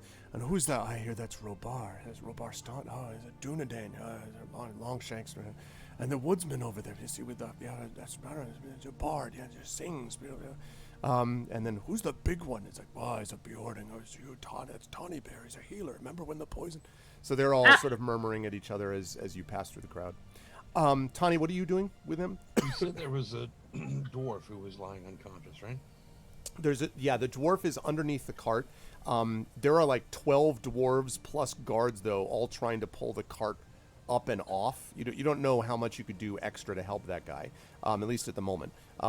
You can't tell whether he's breathing or not. You could walk up and kind of get a better look at him though, if you want. Check on him. Okay. So I'll do that. I'll come back to Robar when Will is back. When Ing in the River, when you get over to the one who's on the ground, you can see he has this kind of reddish beard. He definitely looks younger, and this wild hair. Although part of why it's wild may be that he keeps being like, "Argh, how could it's all stupid. It was ridiculous, stupid and dumb. I'm ridiculous, stupid and dumb, all for nonsense. What happens if he's gone? And he's sort of just wailing and bemoaning his fate. Friend, calm down. What can you tell us what has happened here? It's my uncle under there. That's my uncle. It was an accident. We're driving along and all of a sudden we were just talking about the things on the back of the cart. It was too heavy and we were arguing by half. It seems so silly now, and then all of a sudden it hits a stone in the road. The wheel cracks. He topples over. I got thrown clear, but he landed under it. And now he's probably dead. What'll my family think? He's Doolin, my uncle, famous among my clan. Now, you've never heard of a Doolin, but, certainly possible that among the clan they're happy. So he's... And what's your name, friend? I am Thulim. I'm a dwarven mason and a pathetic sod, and a piece of stone that ought to be used to lift up a wall, not actually build one himself.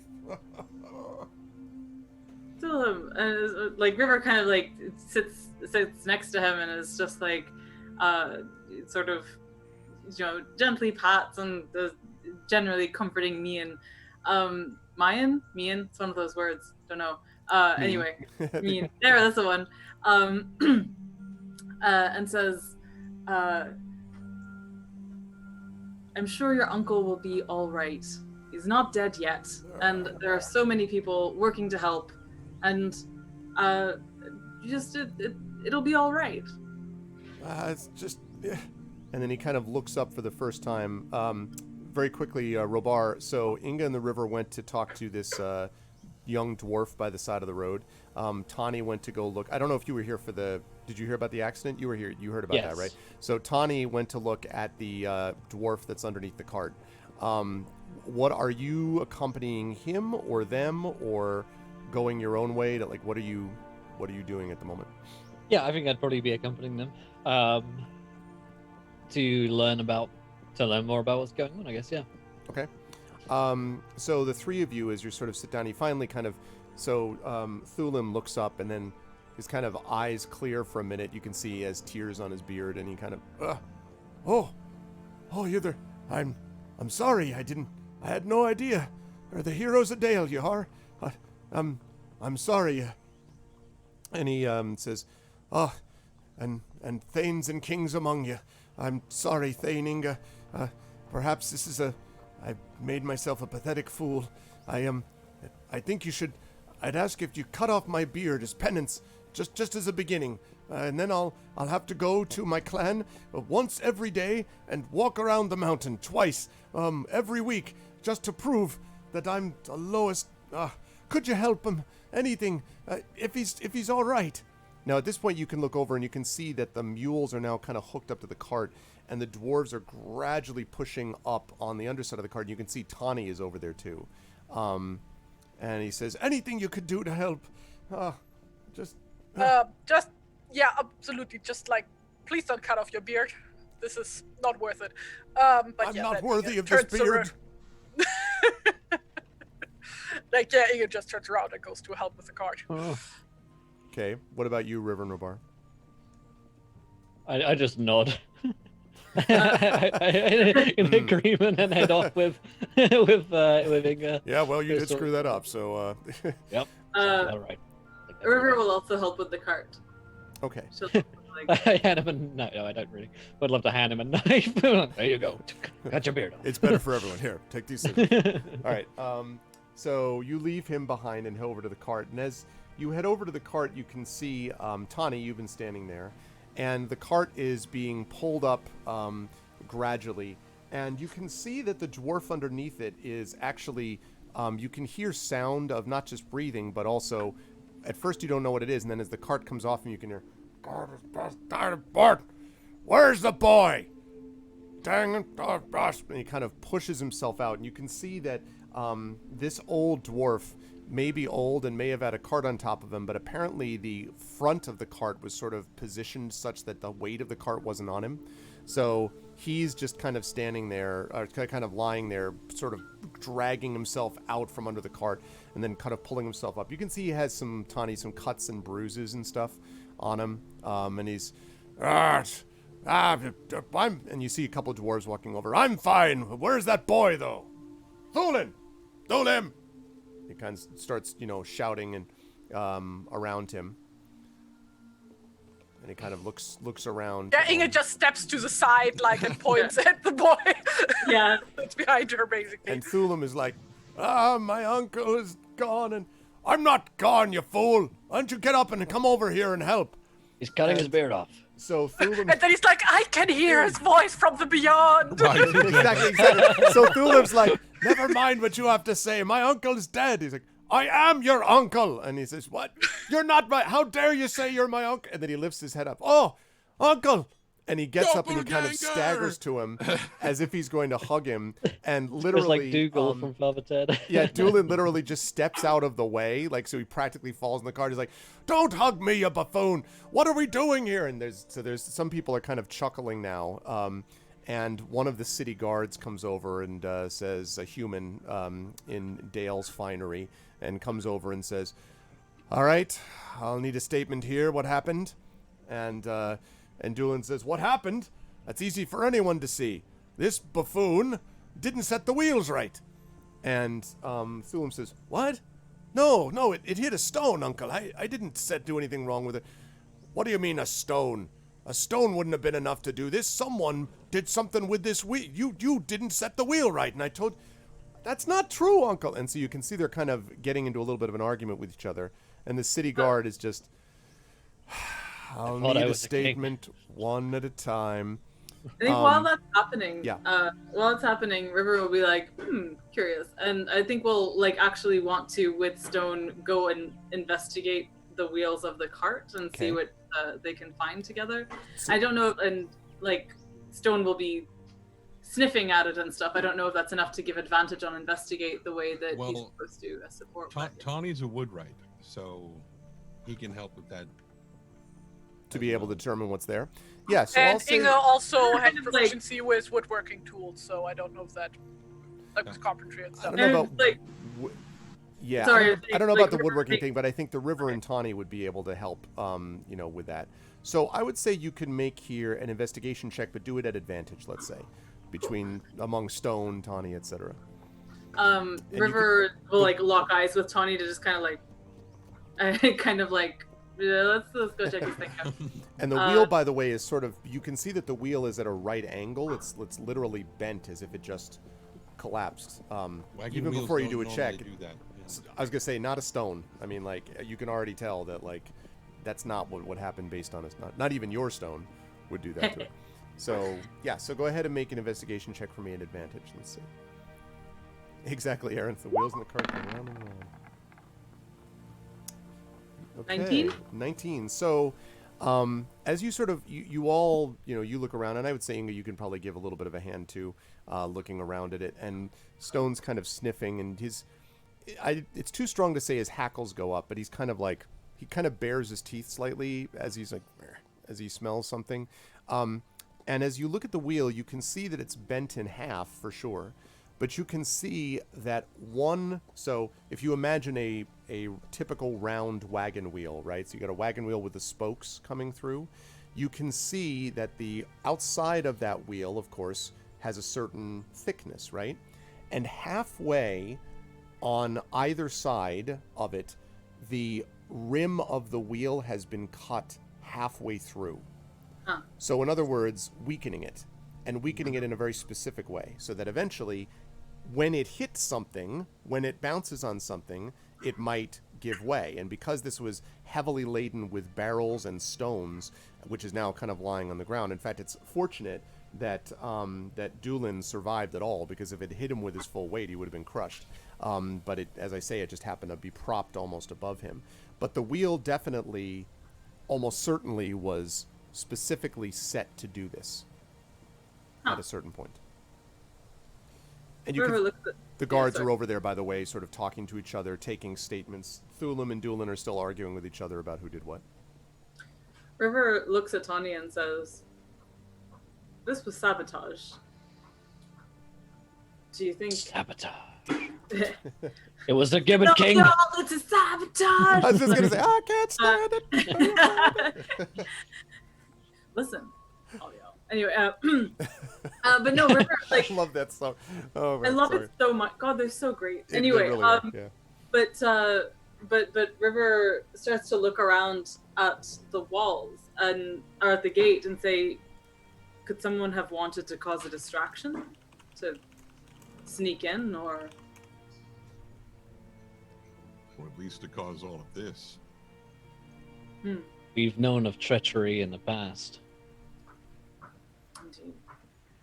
It seems like it would either be that they targeted Doolin and Doolin specifically out of personal reasons, or it's something to do with wanting to cause this commotion.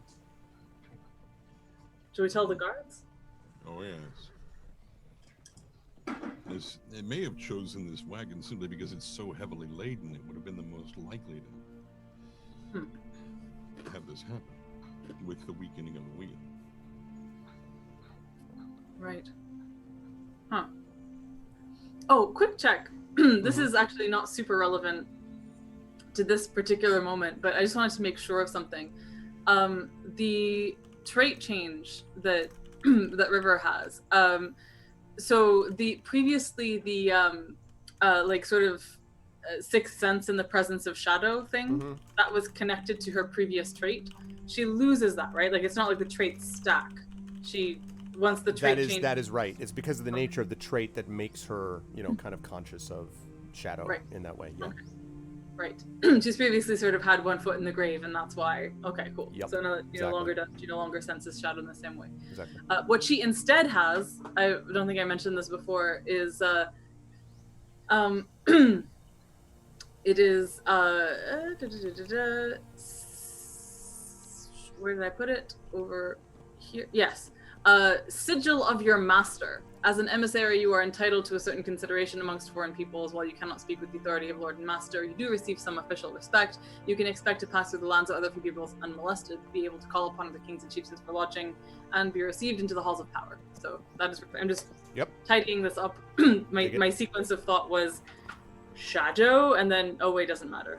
So okay. That's right. Yep. So as you're sort of taking a look at this, so you're going to go and then turn and talk to. So are you going to talk to the guards, or like what are your plans to do? The conversation between Doolin and Thulin seems to be dying down a little bit now, but they still seem kind of muttering at each other.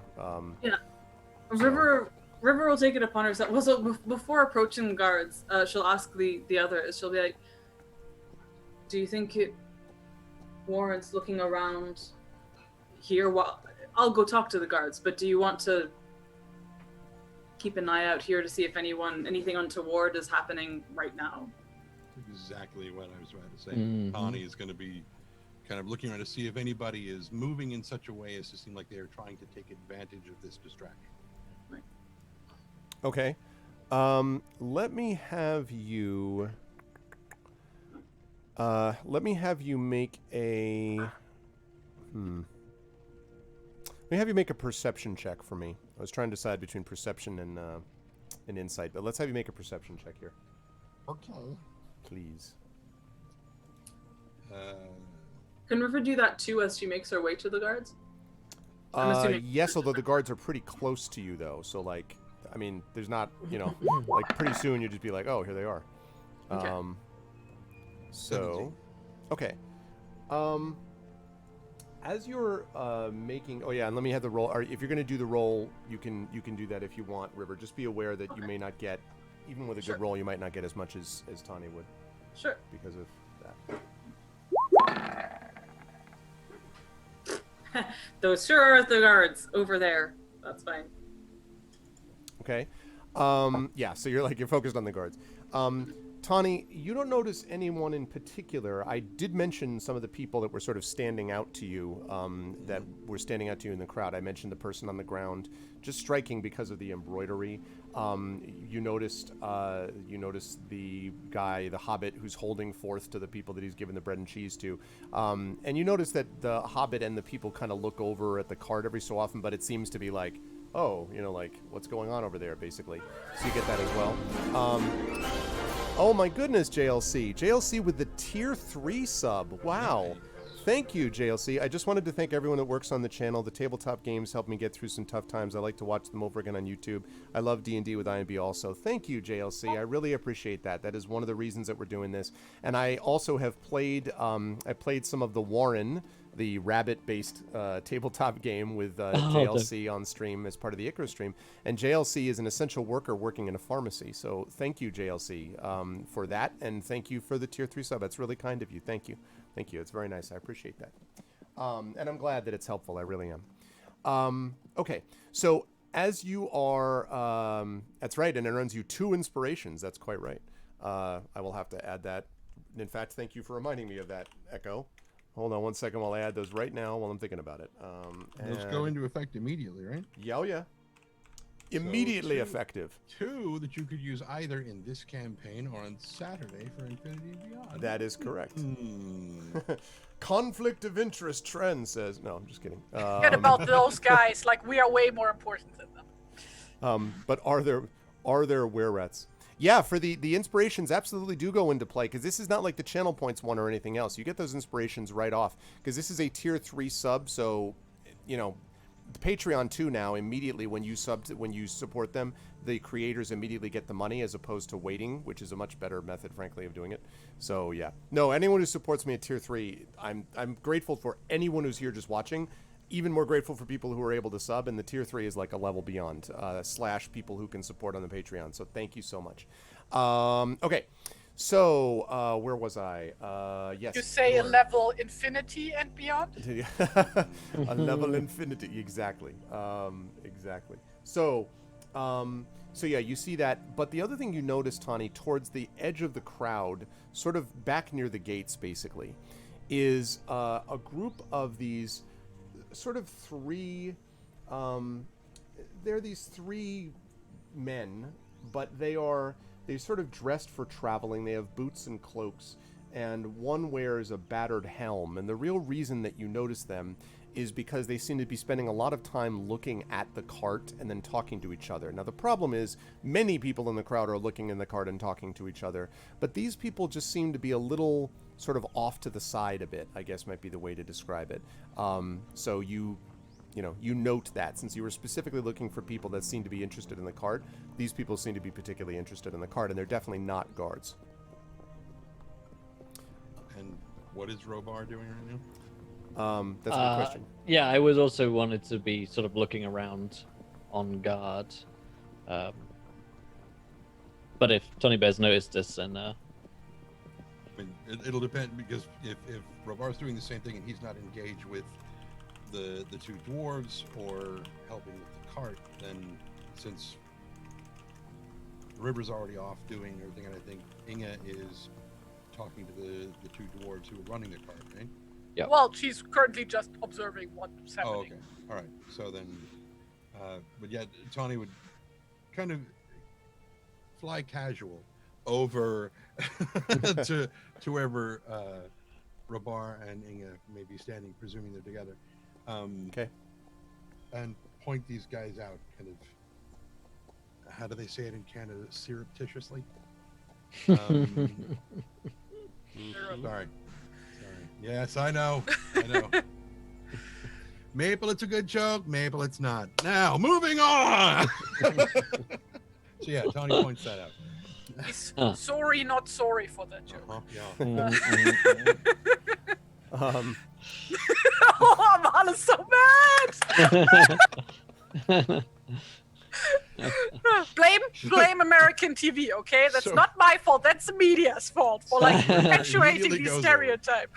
The River immediately goes over and tells the guards, those two right there, they're responsible. It's funny, when I was in Canada, I did meet some people who were from like old, like Ontario, like lived in the woods, and it was the most sorry like voice I had ever heard. Yeah. It's real. It is real. True. It's true. I had to leave Canada to understand that, oh God, the voice that people claim that I have never been able to hear in the past. Actually, I can hear it now, having left and returned. Yeah. Anyway, while that egregiousness is taking place, River will walk up to the guards, to Thulin or Thulim? Thulin with an M. Oh, with an M? Thulim. Yeah, and say to both of them and to the guard, it wasn't either of your fault. It was sabotaged. We took a look at the wheel, and it seems like someone had repeats whatever technical information that Tawny said, but like nearly riven it to weaken it so that it would hit a rock and this would happen. And So they it sort of looks like- stop and look at you as you say this. Also, thank you, Jedi Burner, for the tier 1 sub. I appreciate it, man. Thank you so much. The 5 months. Thanks, man. Huzzah. So they look at you when you say this, and they kind of, the dwarves sort of fall silent. And the one city guard, the long-suffering guard who's clearly taking the statement from the dwarves, looks over at you and is, I appreciate your help, Miss... and then sees who you are and like, yes, well, You really sabotage it? Well, and kind of looks at one of the other guards. He's probably looks like maybe a lieutenant or a sergeant or something type, and kind of looks at the well, go check it out then. Like, and one of them walks over to kind of see what you're talking about at the wheel. You can keep talking if you want, but that's what they did as they were going. And she'll say, I appreciate it. I'm sorry, I didn't introduce myself. I'm the River. And I just kind of... They all nod, and you hear the whispering around them. Oh, the River, as I told you. I wanted to ask the two of you, do you know... Just, would anyone particularly want to sabotage you particularly? Do you have any rivalries? Anyone who would want to prevent you from going into town? I can't imagine. Well, it doesn't make any sense. I can't. And the old one says, and then his nephew Doolin says, well, Uncle, don't forget, there's the Stonebreaker clan. You know them. They're always trying to get in on our business. It doesn't matter. They wouldn't sabotage. They're perhaps hard-headed and don't know their stones from their rocks, but that doesn't matter. They wouldn't do that to us. I don't know, Uncle. It's possible. You know that one of them was looking at our goods. Remember when they said to you that you wouldn't know a chisel from an axe? I remember that.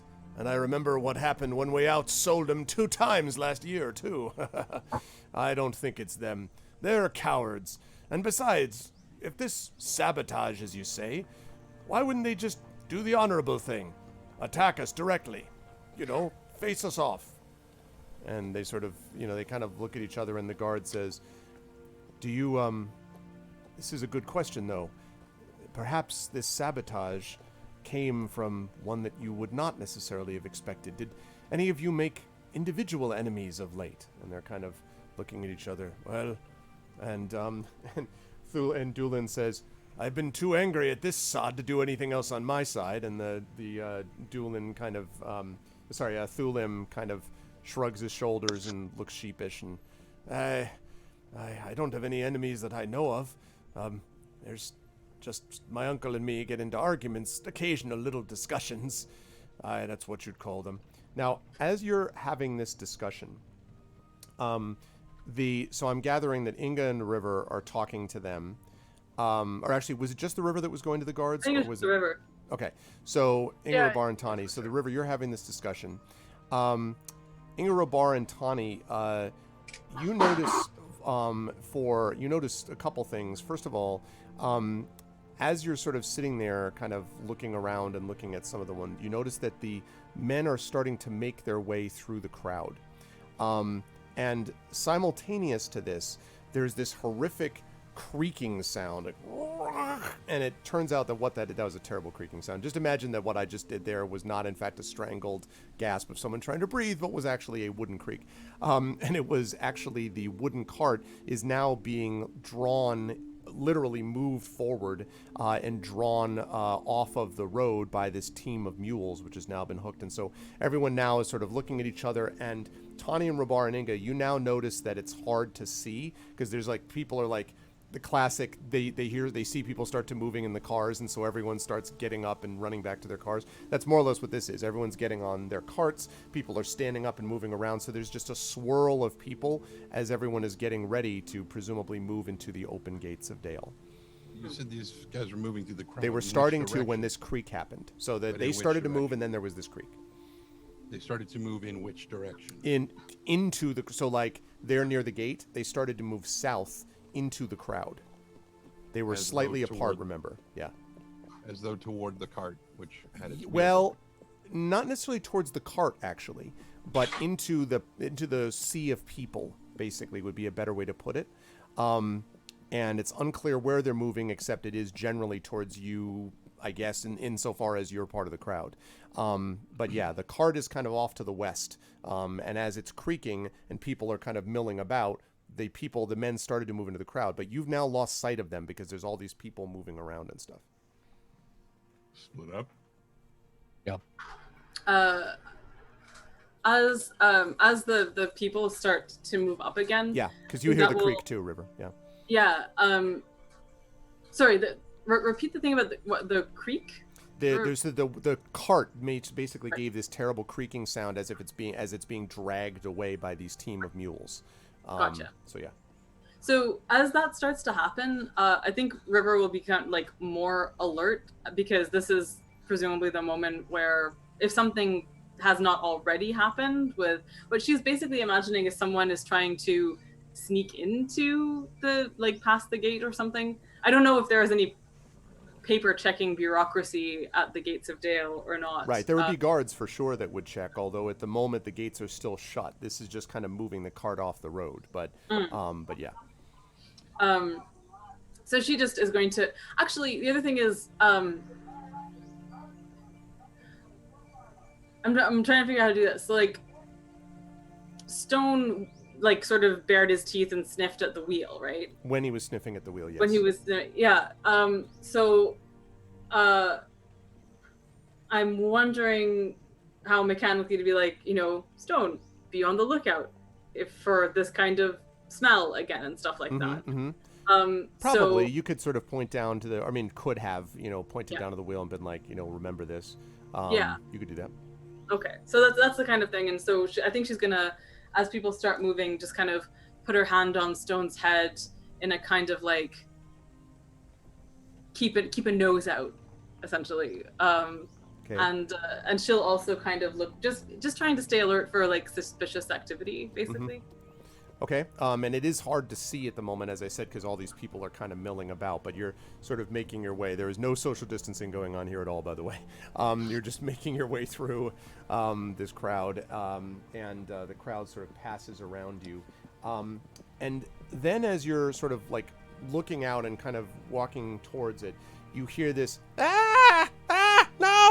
And you hear the sound of this old woman's voice yelling and shrieking. And so there's kind of a little bit of chaos already. People are milling, and then other people are milling in that direction. And you hear this sort of shrieking sound. And now you can see Tani, Robar, and Inga in particular. River, I think you'd be drawn to this. You'd probably see it too because you're drawn to the shriek. You can see what looks like the helm of the guy that you saw, the battered helm of that guy. You can actually see above, and you can see the flash of what looks like metal, as if someone's sword has been drawn.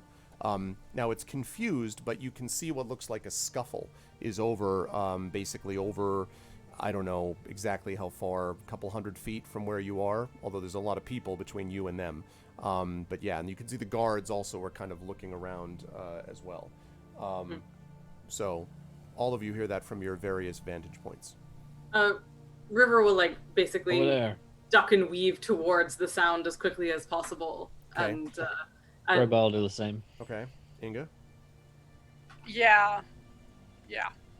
Okay. That. And Tani, are you just gonna like, everybody move? You just, Right, exactly. Did the Andre the Giant thing. Yeah. Actually, he's going to kind of skirt to the side to try to come in around from around the side. Just towards the gate. So basically north and around, because remember they were the. It's kind of in the. I don't know how to describe it. In other words, you could go left and around or right and around. So right would be more to the south, I guess. Left would be more to the north. Right and around is what I was thinking. Okay.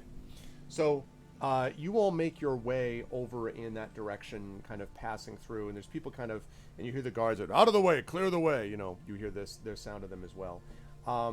And as they're, making their way to this, and when you get there, you can see that the old woman that you saw before was doing the embroidering is kind of lying on the ground, sprawled in the dust, sort of dusting kind of gathers. She seems okay, maybe a little bit of bruised slightly, but other than that okay, but is kind of moving around. And you can see the hobbit, the one who was giving the speeches, holding this dagger and that's right, and there's more where that came from, you ruffians, and he's pointing at these retreating figures who have now passed through the crowd. You can just see the helm kind of vanishing in the distance as you get there, and they kind of booked it. And you arrive more or less, maybe I would say 30 seconds before the guards are going to get there, and this woman is just sort of lying on the ground. And the hobbit is over her with the dagger, not at her, like, facing away from her, like gesticulating at the retreating figures of apparently her attackers. Is it possible to give chase to them? It's not likely. They are so far away at this point that you would, by the time you got to the edge of the crowd, they could be probably away. Inga would still try, though. Still try to get to them? Okay. So I will say, let's see. I would say, let me have you do this is going to be an acrobatics check, not an athletics one, because you're not just, get out of my way. What do I have athletics for? I never get to use it. You got it. That's not true. You used athletics on your climb. In the rope. Shush. Stop bringing up facts, Arv. Very. Actually want an answer. Never mind history and facts, all right? This is about my feelings. It's about how I feel right now.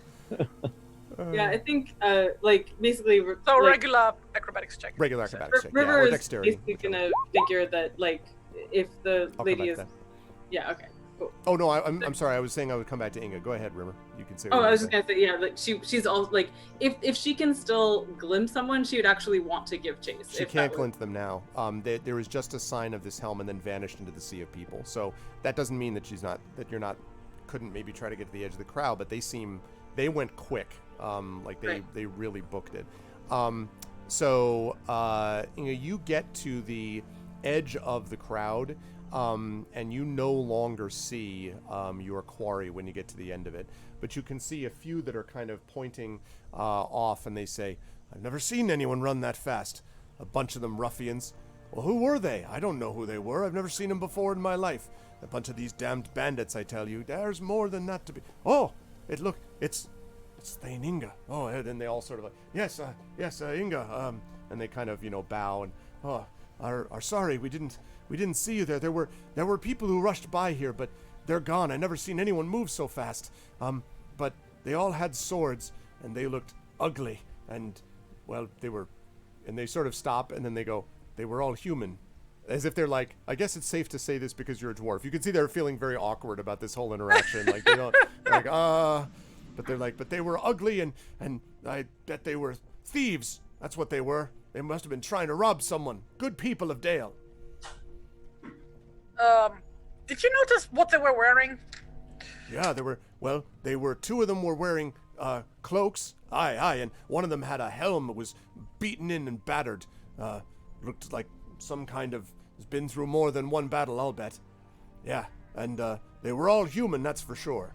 And then they say, yeah, one of them had a beard. No, two of them had a beard and one had long hair. No, two had a long beard, you can see that they're getting into the, I'm going to guess, part of what they looked like. But they definitely agree that they were all wearing cloaks, long cloaks, that they all looked very kind of weather-worn and beaten up almost as far as their clothing and demeanor, and that they all had these battered swords, and one of them had a battered helm. Was it a shallow helm or a deep helm?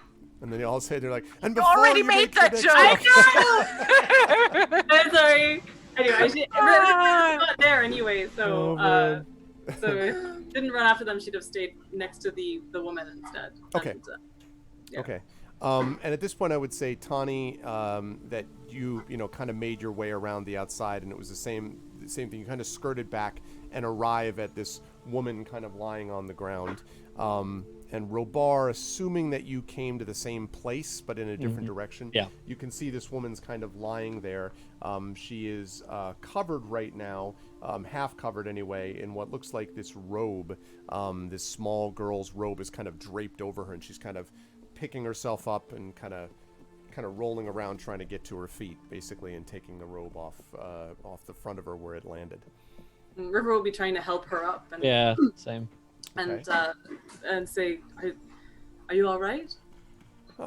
I'm fine, thank you, but I don't know what happened to those miscreants that were attacking me. What would they want from me? I don't have anything for them. I actually have a picture of this person that I shall show to all of you. Galadriel. Yes, the name is Galadriel.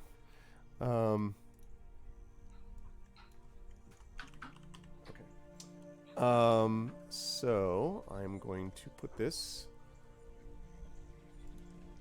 the stream. It'll be coming up in just a second. Okay. There's that, and this, and that. Okay, let's put that like that. Okay, and you should be able to see it now. So, and she kind of dusts herself off, and she gets to her feet, and she says, "Oh, I don't know what they'd want from me. It's a dark time when you can just attack an old lady like that. There's no need for it, I say." The thing you notice, River, I would say first, and well, I'm trying to think if you would notice it. I guess so, because you were the one specifically helping her up. But everyone else will notice this quickly afterwards. Is that the robe you can see has red thread and this needle sort of hanging off of the thread at the bottom. And she kind of, as you're looking, she kind of picks up the needle and thread from where it's dangling. But when you first saw her, she was working on what was basically just a blank robe, it looked like. But now you can see that the embroidering, there has been embroidering done in the form of a snake, which is curled around the buttonholes of this robe. Not only is the embroidering exquisite, absolutely gorgeous, but it must have taken her 5 minutes to do something which ought to take a week at least. This is extraordinarily fine work. And so as she kind of pulls it up, I hope this isn't broken. And you can see there's a young girl who's sort of staring off in the crowd, and you hear her say, Is it broken, Kelda? Oh no, child, it's fine, it's fine. Your robe's okay. I'll just take a little bit longer to fix it. Fortunately, they didn't take what they needed from me, that's for sure. I don't know why they attacked me, but they were grabbing from my pouch, they were. And at this point, the city guards bustle up, and they're kind of like, all right, everyone disperse, there's nothing to see here. And you see a few of them moving out of the way, and one of them says, all right. You don't know that. What was it? Who did you... I know. They're like, well, what did you see? What did you see? They always say disperse, there's nothing to see here, even if there isn't. Well, all right, now, what happened? What happened here? Were you a witness? And they point at you, and then again recognize you, River. It's like, I'm begging your pardon. Did you witness this, the River, if you wouldn't mind explaining? So what exactly did River see? All the River saw was that there was, by the time you arrived there, you saw this woman on her back with this robe on top of her, and you saw the hobbit with his dagger, who is now turned back towards all of you and is sheathing his dagger into its black scabbard on the side of his belt. And that was pretty much all. You heard the shrieking and screaming, but you didn't see anything other than by the time you got there, she's on her back, and there was a glint of this helm, this battered helm, but then it was gone. So I just want to remember that River's mother is a weaver of some renown. That she I think River would be able to recognize very, very fine work and when she sees it and stuff. And I'm just wondering if her name has any fame behind it, or that is her name sort of renowned in the weaving world or something like that. So you don't. Her name is not. Kelda is not renowned overall in terms of is not renowned with weavers worldwide, but she does have a reputation in Dale as being. She has a market in Dale, a market like a stand basically, and sells her goods there, and she is known for being an extraordinarily skilled embroiderer. So I don't think everyone else in the party would know that for various reasons. I don't think they would care, but I think you would. So I think you would be able to know that. So she is kind of a local embroidering celebrity, if such a thing exists. I'm imagining River's mom going to WeaverCon. Yeah, yeah. WeaverCon. Dude, I'd be so all about WeaverCon. Oh my god, that'd be awesome. Yes, that's a good way to put it. Yes. Okay, cool. So River will say, but kind of before the guards address her, she'll kind of recognize Kelda and say, and basically say, Kelda, you're the finery of your work precedes you. This is astonishing, kind of, as she kind of helps her gather her stuff around, her stuff up. And then when the guard arrives, she'll say, I heard, the good mother scream and came as quickly as I could, but all I could see was a battered helm retreating after this brave soul, gesturing towards the hobbit, seemed to have come to her defense. But what is it that what is it that you carry in your pouch? And she says, well, nothing of particular importance. I have some needles, I suppose, and I have some thread, but honestly, most of my thread, most of the most valuable of it, it's silken and golden threads, but that's here at my back. And you can see that she has like a little, almost like a backpack. And she says, that's got much more value than anything here. I don't carry much gold around with me. I don't know what they could have been looking for. I don't know. And the guard says, well, did you hear them say anything to you? And he says, no, not to me, but one of them said something about, said Longo. Longo, they said. And the hobbit says, hi, Longo. I've heard stories about him. That doesn't surprise me. Should it surprise you? And he kind of stares up at the guard, and the guard kind of, nods slowly and makes a couple of notes in his, I imagine that he has a scroll pad, and makes a couple of notes in his scroll pad. And I guess what I would say is this name of Longo, you have not necessarily, I don't think any of you have heard this name before, but the hobbit sort of nods and says, I've heard tales about him, indeed I have. And the guard looks at him and is like, well, I'll need your name for the record. Oh, my name? I'm Clovis. I'm just a simple hobbit, but I hear tales. I was just talking to some of them back there, and he points to where the group that he was giving bread and cheese to is now clearly broken up. You can see a couple of pieces of cheese actually still lying on the ground. Inga being stepped on and, broken and ripped to shreds. I'm just kidding. I'm just joking. The cheese is totally fine and completely preserved, and nothing bad has happened to it at all. Good. But he says, oh, people are always happy to talk to a hobbit, and many have told me about this Longo. He's a bandit lord, and he points up at you. That's right, a bandit lord, but not just any bandit lord. Some have told me he's an Easterling, or maybe that's just their taste for the exotic. Some other travelers I spoke with back there said the bandits came out of the east, but that's just the upper marches, certainly not distant Khand. This Longo, though, I've been hearing a lot about him lately. People talking about him gathering around, gathering people together, preying on the good people of this very city. But you're not going to find him in the distance, you're going to find him close by. If I were you, I'd go, and he points at the river near there, maybe in the upper marches. Go look for him up there, and you might find this person who's doing this. Rubar looked into it until he said that. Yeah. Well, hang on now. Take it easy. River will kind of look towards Rabar and grin. Exactly. And the guard says, listen, we only have so much manpower. And Clovis, listen, I know things are tough all over, but you know that there have been more bandit activity of late. You can't expect these fine heroes, and he points at the four of you, to do everything, can you? Perhaps you ought to be doing your job a little bit better so that poor innocent women like this wouldn't be attacked in the street.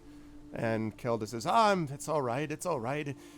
As long as they didn't get any of my thread, I'm fine. And Clovis sort of shakes his head and says, well, you may be fine, miss, but it's not fine that good people are getting attacked. This stuff has to be stopped. You'll be happy to know I also have a picture of Clovis, too. River will also ask, as Clovis is speaking, and she's like taking this quite seriously, except for the moment where he mentions a river, and she just kind of like grins at Rabar. She'll say to Kelda, "Are you certain that they didn't take anything? Do you have all your belongings still?" Oh, I think so. And she starts like patting down. She opens her pouch and she pulls out a couple of like what look like maybe good luck charms, like a couple of beads and bangles and like one coin and a couple of other things and a little bit of like dark black thread. And then she says, yeah, that's fine. That's all it's supposed to be here. Yes. And then she opens her backpack, and in it she has a couple of, another pronunciation word, skein, S-K-E-I-N, or skein? It's skein? I always say Skein. skein, but I think I'm wrong. See, But this yeah. is, oh my God, all today is all the Let's say pronunciation skein. words. Skein. What is that? Like a roll Spool of of thread. A spool of thread, and she pulls out two of these, one gold and one silver, beautiful gold sort of and silver glinting thread, and she says, this is the most expensive stuff I have. But River, as you're looking back down, you can see that she's been embroidering with both black, gold, and silver in this embroidery, and she's woven them together. And this doesn't seem, I mean, you don't know, it doesn't seem to be the thread. I mean, the thread is nice, but like it's the skill and even the workmanship is just extraordinary. And as you're looking down at it, you can also see that the needle itself, which is sort of thin, glints a little bit, and there is what looks like a little almost greenish stone at one end, very tiny, at one end, basically on top of where the hole to the needle would be. So you've got the hole to the needle, on top of it is this little greenish stone on top of the needle, which is still hanging from the thread that she's been using. And again, red, black, gold, and silver thread. And she says, no, everything seems to be fine, I think, in order, yes. Okay, let me put up the picture of one Mr. Clovis here.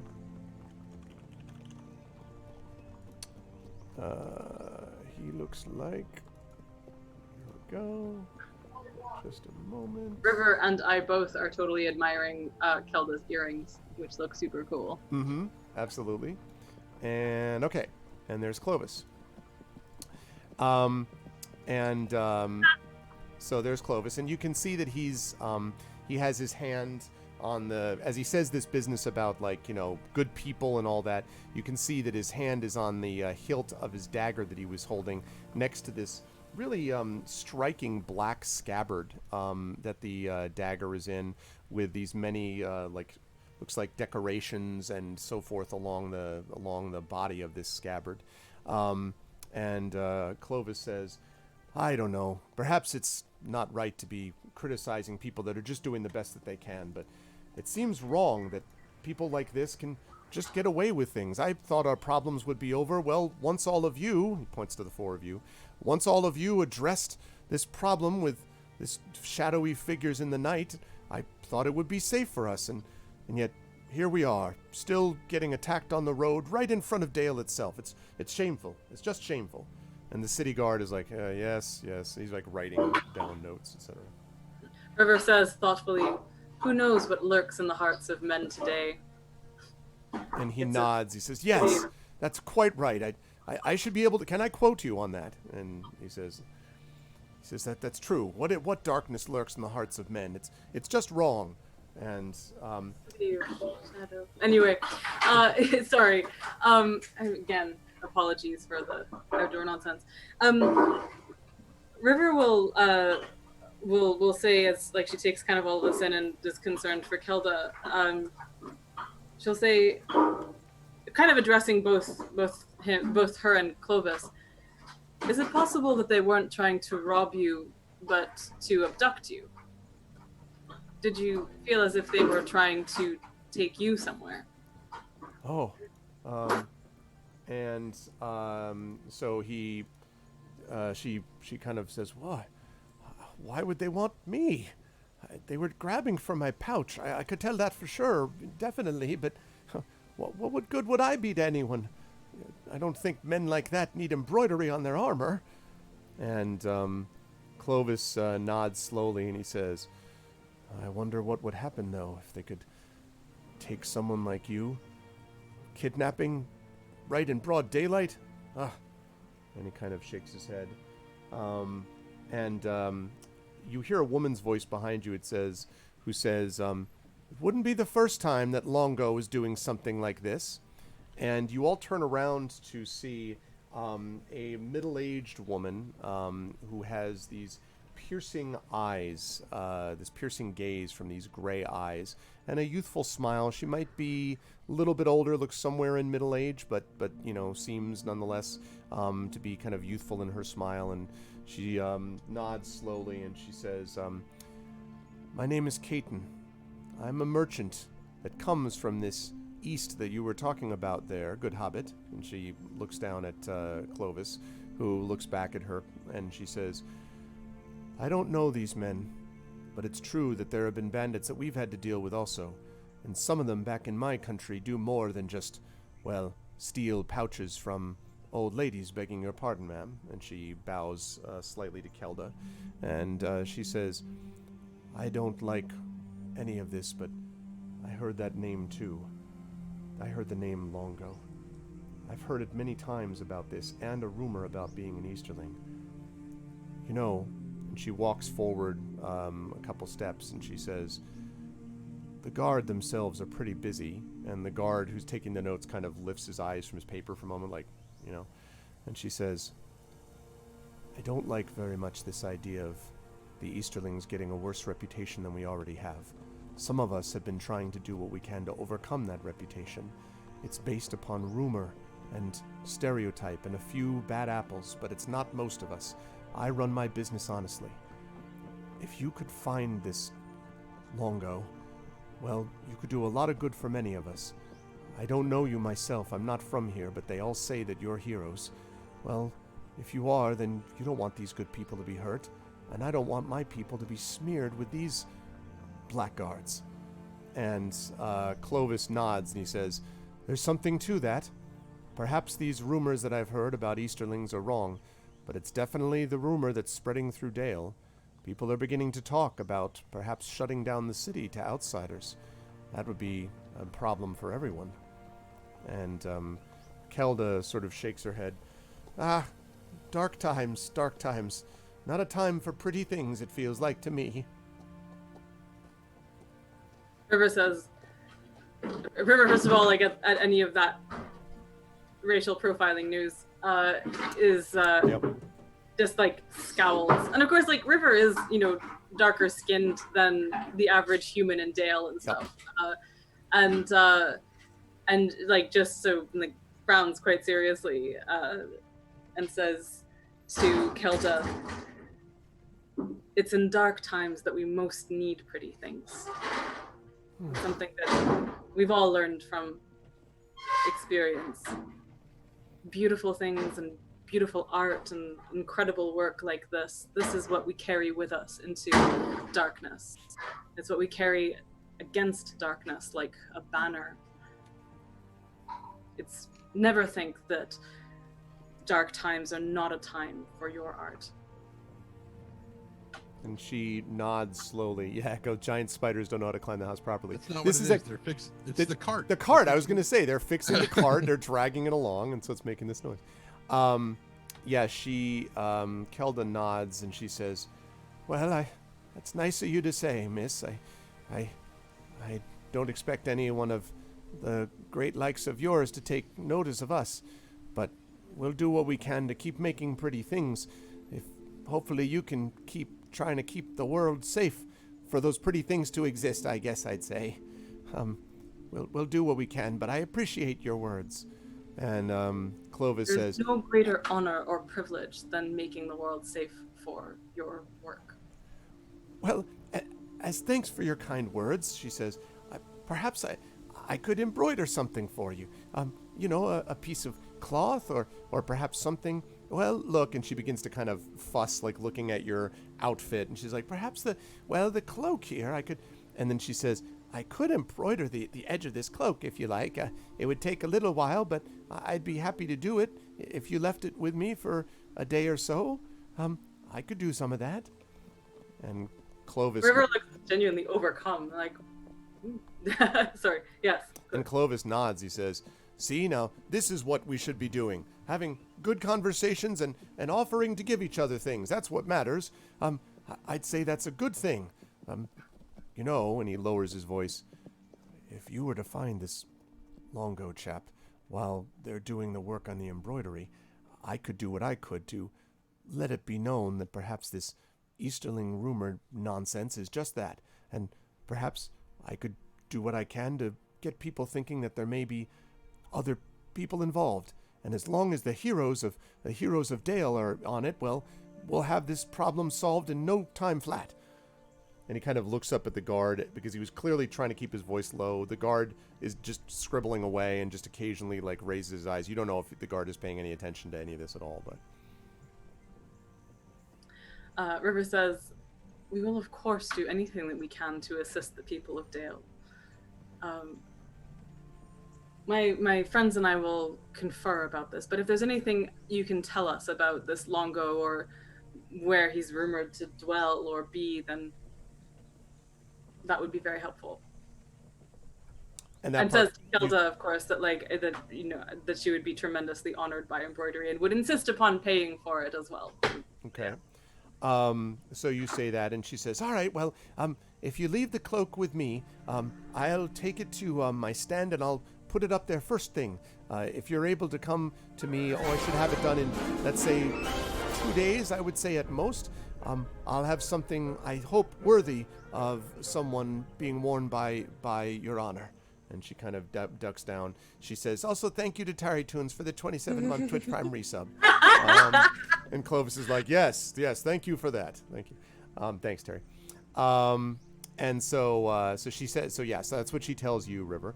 And she looks to the rest of you and she says, also, the rest of you might also, if you have anything you wish to have embroidered, I could do what I can. But you all seem to be cut off suddenly, and I don't know why. Yeah, that's I think Will fell off. Yep. Has a family thing. Okay, so I will address that by fixing the window. Okay, as I'm doing that, so she makes that a similar offer basically to the rest of you if you want anything embroidered. She also makes clear you don't have to do that either, but you could do so if you wish. So that's Inge like thinks for a moment, and so you are on the marketplace most of the times, right? Yes, I have a stand there. Yes, I do. How about I come back to this to you about this then? Sure. I might have something in mind. Oh yes, I'd be happy to do so. It would be an honor to welcome you. And she says, and what of you, gentlemen? And she points out, looks up at you, Tawny, and Robar just sort of regards her, with no response at all. And she's like, "Oh, all right, well then." Blankly at her. Yeah, exactly. Like he doesn't know what embroidery is. What about you, Tawny? Tawny kind of has his staff in his hand. And he's kind of looking up and down at it, and and I don't know if excuse me, if Middle Earth has, or any particular regions of Middle Earth have anything that like signifies someone as a healer, like specific symbology for it. But he basically is like, if you have any scraps of cloth which could be made that I can tie to my staff, they could be small banners to indicate that I come as a healer. Oh, I'd be happy to do that, absolutely. I've done some of the banners for some of the clothing for some of the healers in Dale. Of course, sir. Do you have anything in particular you'd want to give me for that, or do you want me to just come up with things from my shop? He doesn't. I mean, all the scraps of cloth he has are bandages, pretty much. What? It's the garbage day. Yeah, it's the car. They finally got the motors started again. And they're using the giant robotic arm to pick up stones. There you go. Great. And he just kind of smiles down at her and says, I would leave that to your much greater experience. All right, sir. All right. I'll do what I can then. And she kind of bows to you. At this point, you can see, by the way, that the gates are now open. and the cart has been moved off the road. The gates are open, and people are now starting to move. Traffic is starting to pass into and out of the city again. And the city guard finishes up what he's writing and says, all right, I'll ask all of you that, I'll let all of you know that we may come back and be speaking to you about some of what you've witnessed here today.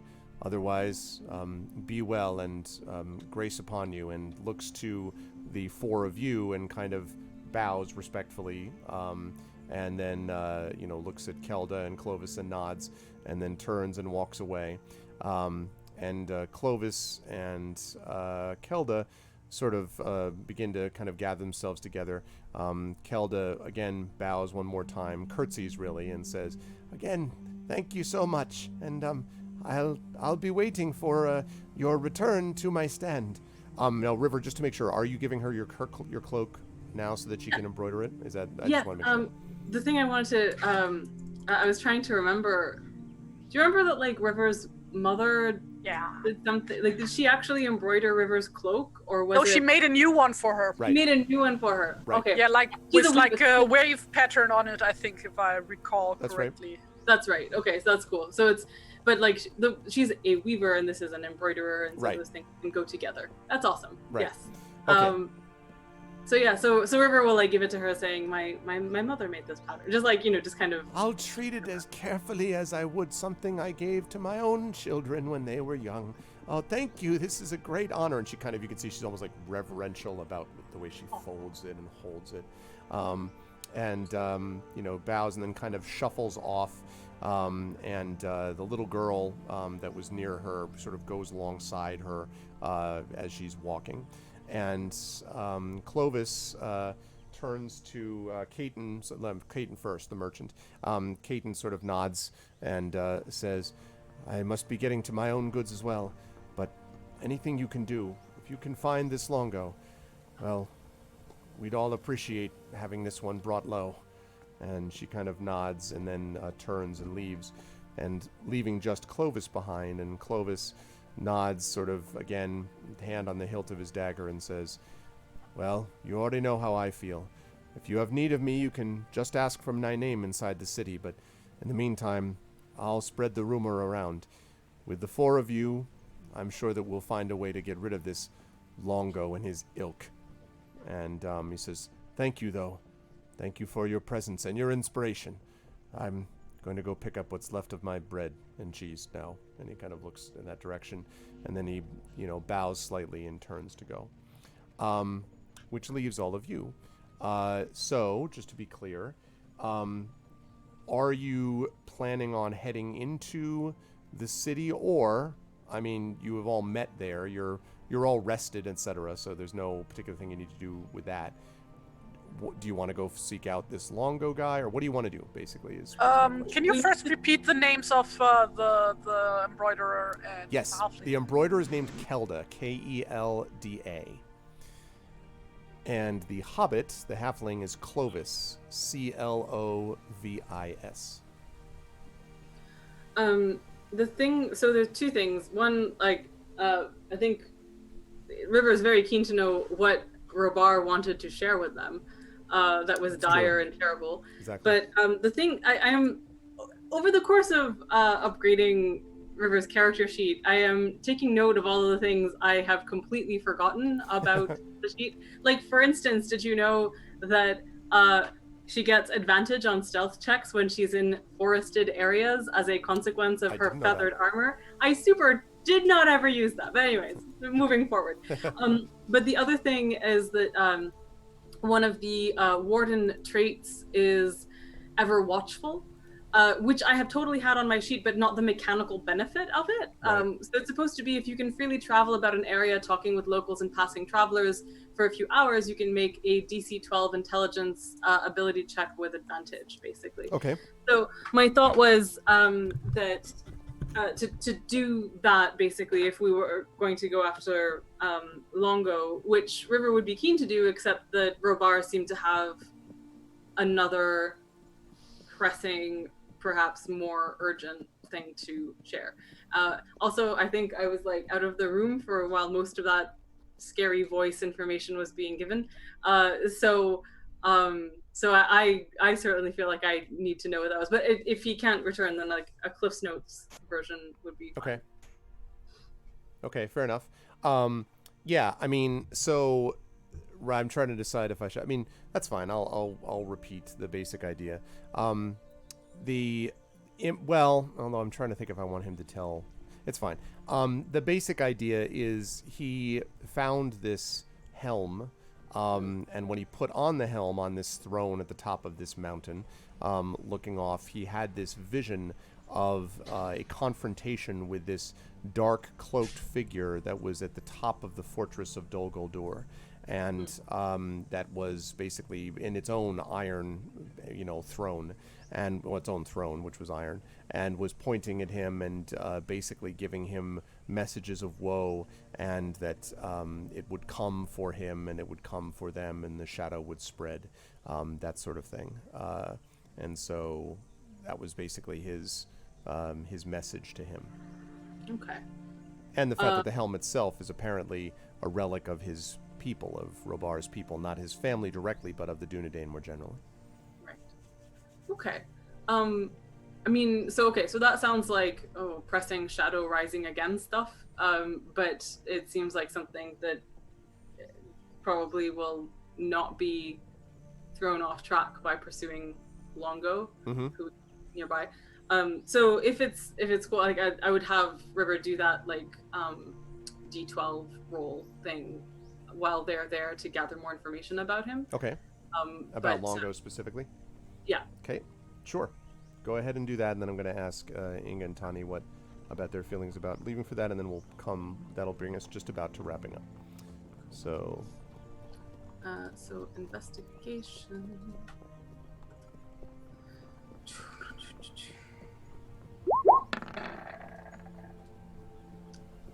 Isn't that the exact same? Okay, well, almost. 19. It was, yeah. So, yeah, you definitely begin to hear rumors of these as you sort of gather from the people that are kind of passing through into and out of the town. So a lot of them say things to you. You hear from one that one says that they were glad that they went through the Grey Mountain Narrows because the bandit Longo was supposedly on the southern roads, and that they'd heard that he'd been attacking everyone that he encounters. Some people talked about the fact that Longo, has been here for some time. There are rumors that maybe Longo was part of Lake Town, was one of the sort of members of Lake Town and then left. Some people say that Longo is not a big threat, that there are spiders in the forest, and those are a much bigger threat than Longo, and Longo is overblown. But basically, there are many people who know of the name, and the name seems to become particularly more prominent over the last 6 months, apparently, is where a lot more discussion has been going on about this particular character and what's happened to him. So, yeah, that's where you're at with this character. And there is a suggestion that you could track him down somewhere to the east of the running river in the upper marshes. So that would be... So close to where Haven is? Well, not that far over. Okay. But maybe halfway between. It might be somewhere around here. This is a guess, though, based just upon some of the information that's been given. Some of the information's contradictory, but all seem to suggest that he's a threat, or she, or they, or it, or whatever is a threat, and that they've been considerably more active in the last 6 months.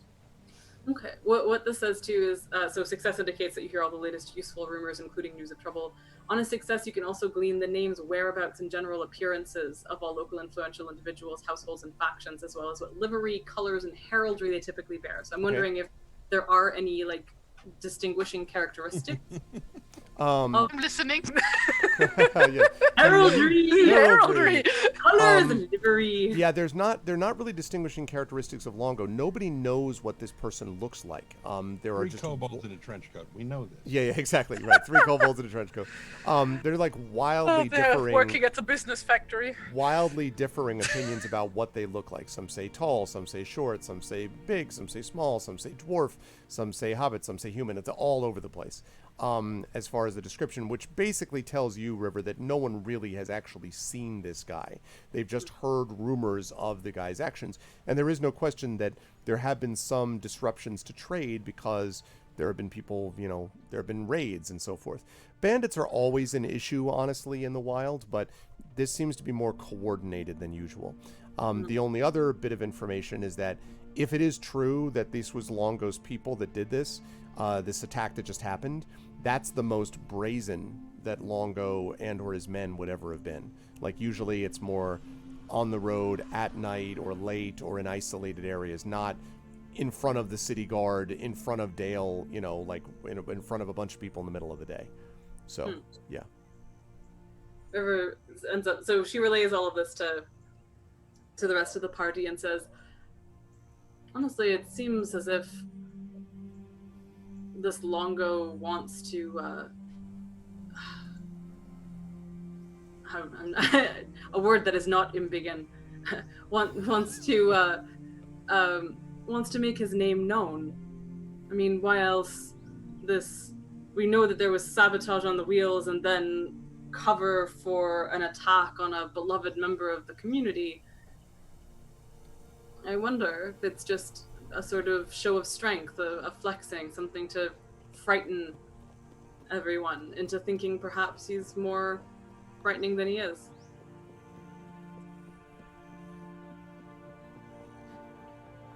Either way, I think it's worth investigating. I agree. Absolutely. I imagine Robar probably just goes, So, are you going to set off that direction then? I think we'd want to leave word with Bard about this and say that it's something that we're investigating and taking seriously. That could easily be done with one of the guards, who would be able to bring that information to him if you wish. Awesome. And I guess the one other thing I'd wonder is, because I actually super don't know how this works outside of like stereotypical D&D dynamics. But you mentioned at the beginning that there were like weapons and things and market-y stuff. Is there like, should we be thinking about upgrading anything or? I mean, you could certainly, if there's something specific, you could go into the market, or you could do that when you return from this, search and come back as well. There's nothing I would say brand new from the last time that you were here about a year-ish ago that we talked about this, and nothing over some of the new, nothing better than Robar's current helm that he just got, or some of the improvements that have been made to your various armaments since last we spoke.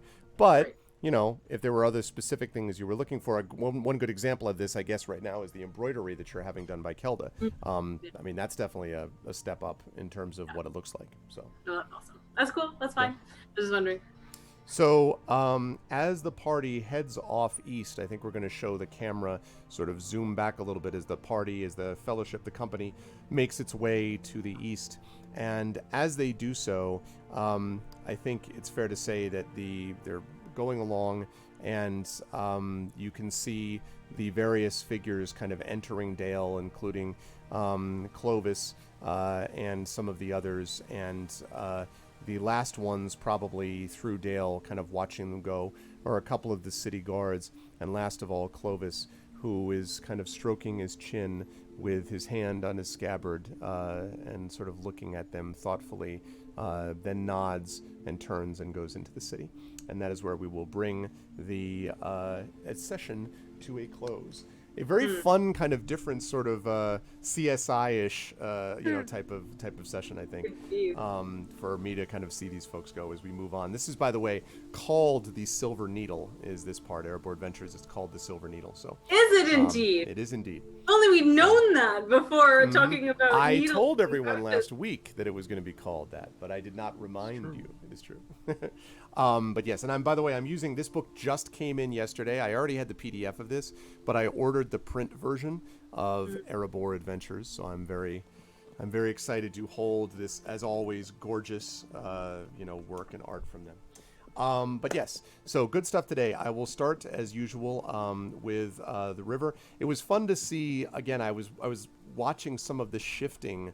I mean, it's all still your characters, but the growth in some of the characters is they've shifted a little bit. I thought about this with Inga, with sort of becoming okay, my parents handle this, but now everyone's like, oh, Inga, like, how do I help your clan and all that? Like, I was enjoying that, and I was enjoying this from the river as well, as being not just an emissary, but everyone's like, oh, yes, well, whenever you ask something, everyone's like, well, let me check that out. At least around Dale, it's kind of cool to see you acting as a local celebrity. So how did you, and the embroidering is going to be fun, I think, with that too. How'd you feel about today? Where will the lovely folks see you next? I was delighted by it.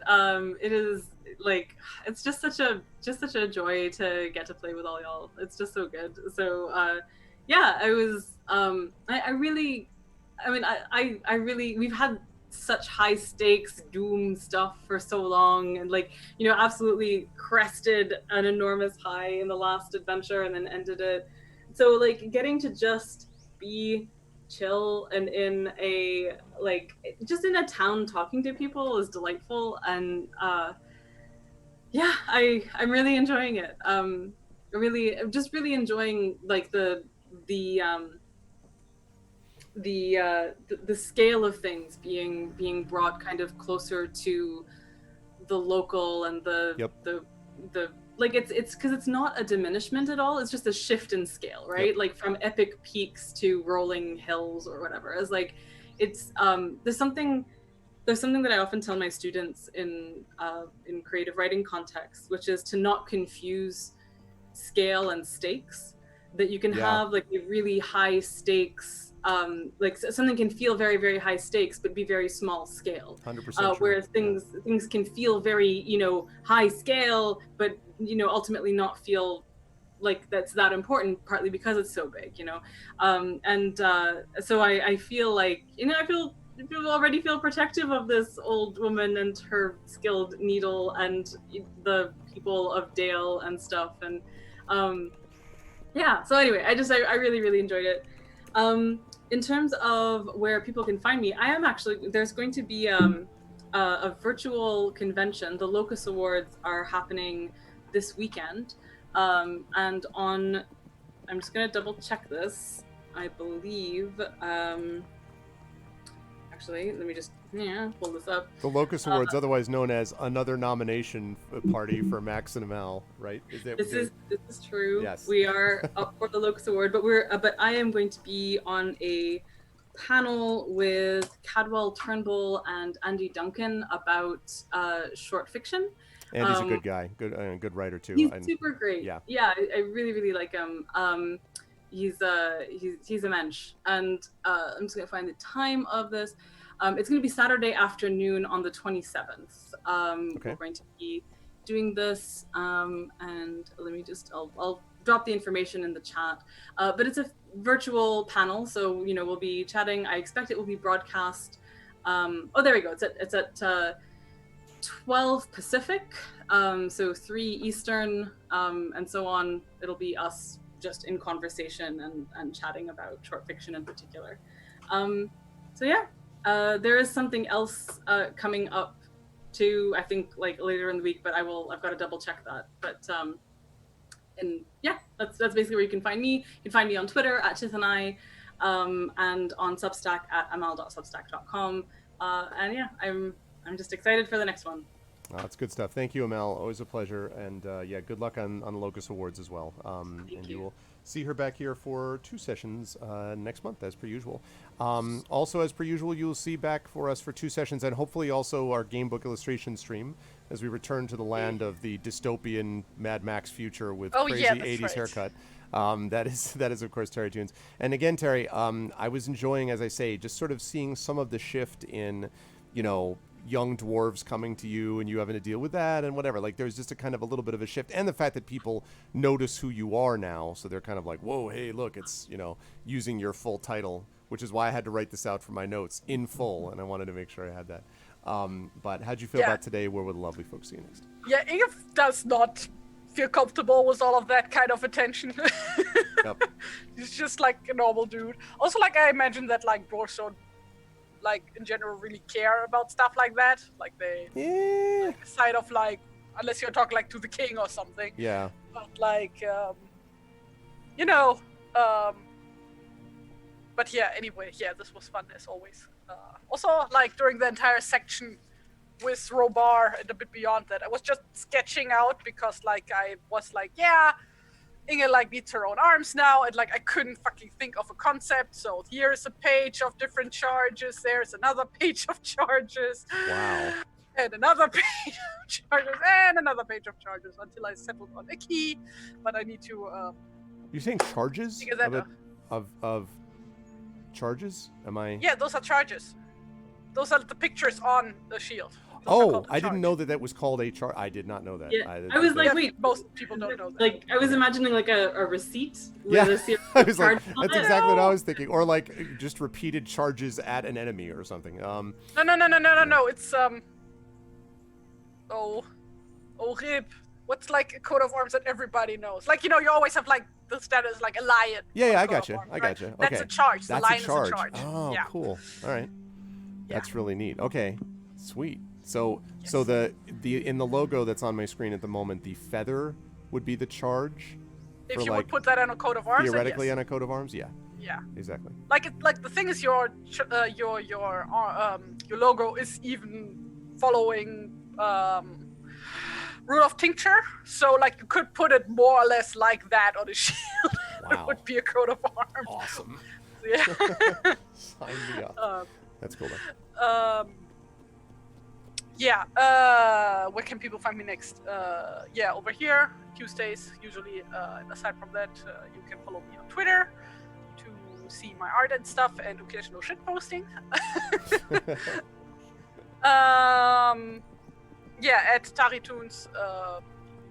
Do that. Go do that, please. Good stuff. Thank you, Terry. Always a pleasure. And again, it's always a pleasure to have Pen. With the illustrations again. Terry's amazing work. So Will had a family thing pop up so that he had to go deal with, but Will's playing Robar Staunton. I was really excited too to do the post game today with him because I was going to ask him a little bit about the whole like on the throne with the helm, striving with whatever. Like I was digging his role play of that experience, and I wanted to hear what he had to say. But I'll sort of catch up with him before our next session. We'll have a chance to talk about that. But anyway, you can find him. He is the power behind Encounter Roleplay, and was, although that's now been taken over. Day-to-day operations have been taken over by others, and does the stuff with Kobold Press on Twitch as well. And you should find Will doing all the things because Will's a good guy, and we will have him back here next month. Otherwise, the last gentleman, of course, is the person right above him, and that, of course, is one Mr. Trendane Sparks, who is here for the second session, but is not done this month because he does have some Curse of Strahd coming up as well.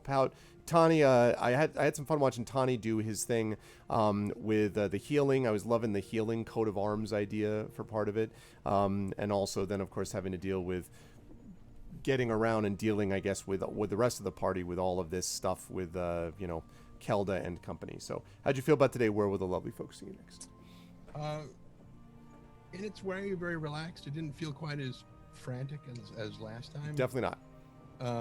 So it was nice, kind of laid back sort of thing. Looking forward to, after a year off, getting back out there and clubbing some people on the head. Yes. Like whatever that field mouse's name was. Nursery rhyme. Never mind. All I can think of right now is Mrs. Brisby, but I don't think that I was has thinking anything of to do with it. Reap It Sheep from Narnia, and I don't think either one of those is correct. But no. Anyway, Little Bunny, was it Little Bunny Foo picking up the field mice, popping them on the head? Oh, okay. Anyway, right, not a very nice rabbit. Anyway, so where will people see me or hear me, as the case may be? I'm probably, well, I have to finish this third book in the Secrets of Power trilogy. Yep. For Shadowrun, I have to finish this within the next week, so that'll be done. But they still haven't published the second book yet. I'm not sure what's going on with that. I need to talk to John. Anyway, but that will be done. I think it was Saturday or something. It was on the summer solstice, so it was on Sunday. Pseudopod released the next very, very short narration that I did for them called Unhaunted House. Oh, cool. And it's like 5 minutes maybe. But that was a good one, and especially fitting for the solstice because, yeah, the lawn goes a little higgledy-piggledy. Yeah, yeah. Aside from that, you'll see me back here on Saturday for more Curse of Strahd. As Weller, as that campaign moves into its home stretch as well. To backfill what happened with Weller, because last time we lost power here for 8 hours. Yeah, that's right. Oh. That's right. Yeah, that's right. Yeah. Well, you are now at the bottom of Mountain of Ice. So no, I'm just kidding. A lot of things happen, and it'll be fun to see that. Yeah, that's right. I forgot all about the fact that the power had gone out for you. Well, I'm glad that you're back with power, and it was a pleasure as always to have all of this lovely crew with me. So I want to thank again, check we get some love for the wonderful players of Adventures in Middle-earth. Thank you to Trendane Sparks. Thank you to Will Jones, who we'll see again next month. Thank you to the blank chair sitting in usually Terry Tunes, and thank you to Amal, Amatar. Thank you all so much, everybody, and we will see you folks very soon. Bye for now. Thank you. Okay. So that was good stuff. As always, a great pleasure to have them again. I feel like I'm a broken record about this because I just always talk about how amazing everybody is and all that kind of stuff. But again, I think I'm very fortunate to have really good players, and was very fortunate to be able to play with people that love Tolkien as much as I do, and that get a chance to wander through Middle-earth and explore these crazy wilds, these crazy lands the way that they have been. So thank you to the amazing crew for that, and thank you to all of you for being here with me as we proceeded through Middle-earth as Erebor Adventures is in play. And again, it's really cool. There's a lot of really cool things to happen, a lot of cool story twists, so I hope you folks will all be here for that. I am now going to let you folks go because, actually, wait, not yet. I'm going to give all my sort of outro stuff, but first, let me have everyone who hasn't already done so, please weigh in on this, because I'm going to close this down in about 2 minutes. So please weigh in on that right now. We have got God of War has got a 7-vote lead. Has got a 7 votes. Kingdom Come Deliverance 4 votes, and No One Has to Die 3 votes. So that's what we're looking at. So please get in your vote right now, because I'm going to be playing this next week at 1 p.m. Again, next Tuesday at 10 a.m. Eastern. I'll be playing the Star Wars Scum and Villainy thing. And then after that, I will be at 1 p.m. doing this Patreon-fueled Chat Chosen Game of the Month. And then I will be over on GOG Pen and Pixels doing D&D with GOG Storm King's Thunder. That's next Tuesday. Now, this Tuesday at 4 p.m., I'm going to be playing Pen and Pixels. I'll be over on GOG, but I'll be continuing with The Witcher 3 Wild Hunt Hearts of Stone. So that's going to be the DLC that I'm going to be doing next. And again, would love all of you to stop on board for that. So, okay, here we go. Last couple of moments here. Going once, going twice, and sold. God of War 2018 is the winner. So now the question I have for everybody very quickly, by the way, I can play this on PS4. I guess it's PS4 exclusive, right? Is God of War PS4 exclusive? I think it's not for PC, is it, or is it? Is it on PC? God of War, or is it just PS4? What about second Tuesday? Second breakfast. It is PS4. Okay, perfect. I have one, so that's great. No problem. So good. God of War 2018. No problem. I will get it on PS4, and I will be playing it. So we will do that next week. And maybe, if I really like it, I could see myself sort of moving that up the list. I mean, as of right now, I'm going to be finishing Kingdoms of Amalur first, for sure. I already said that I would do that. And then when that's finished, I have Never Alone and then FF7 Remake. But if I really like God of War, I could maybe do Kingdoms of Amalur, do Never Alone, then maybe do God of War 2018, and then do the FF7 Remake. So we'd have a lot of PS4 time coming up, and then Lord of the Rings Online would be coming after that, and then Sorcery books 3 and 4, and then would see what happens with the rest. I have 7, The Days Long Gone, Fabled, Lost Chapters, Wild Arms, ACF, etc., etc. That's all down the line. But so we're definitely going to finish Kingdoms of Amalur, and then Never Alone is just like a one session, like almost palate cleanser. But then after that, I might put God of War in there, depending on how I feel. If I think it's okay, I might still do it, but I would do it later on down the line. Yeah, so that's what I think we're thinking about. But that is going to, so God of War 2018, good stuff. Thank you, everybody who voted in that. That is going to do it for me. I am going to be back to you folks at 4 p.m. over on GOG. I hope you like what you saw and heard, and if so, I hope you will follow the channel. I hope you will check out the YouTube at !ArvTube, Discord !ArvCord, Twitter !ArvTweets. Website for all of that is arvaneleron.com. On the financial side, you've got the shop, !ArvShop, where you can get illustrations of things like this. Not this specific pen, but you can get shirts and hats and all that kind of good stuff. Also stuff for the Infinity and Beyond crew, currently playing Curse of Strahd. And then the Patreon is !ArvTreon. As I said, currently sitting at 343. Next month, that's going to change. It's not going to actually change the amount that I'm getting, but it's just going to show the amount that people are getting. So that's going to make a difference. No dragon pendants that I know have, at least not so far. So we'll see about that, Dragon, maybe down the line. So again, we've got the Patreon, cool stuff for yourself, cool stuff for the channel, really is the financial backbone of the channel, so I hope you will consider that. And I also hope that you will consider supporting us on the sub button as well. A few of you subscribed. JLC was kind enough to subscribe at tier 3 today. We had tier subs, we had resubs though from also from Jedi Burner. We had resubs from Terry Tunes. So thank you to everyone, because that's going to be awesome. The game is God of War 2018. Won the game of the won the game, Echo. So God of War 2018 won by 4 votes over Kingdom Come Deliverance and No One Has to Die, or No One Dies, or whatever the heck the other one was called. So I'll be playing that next week, again, after I finish with the Star Wars Scum and Villainy on Tuesday for next week.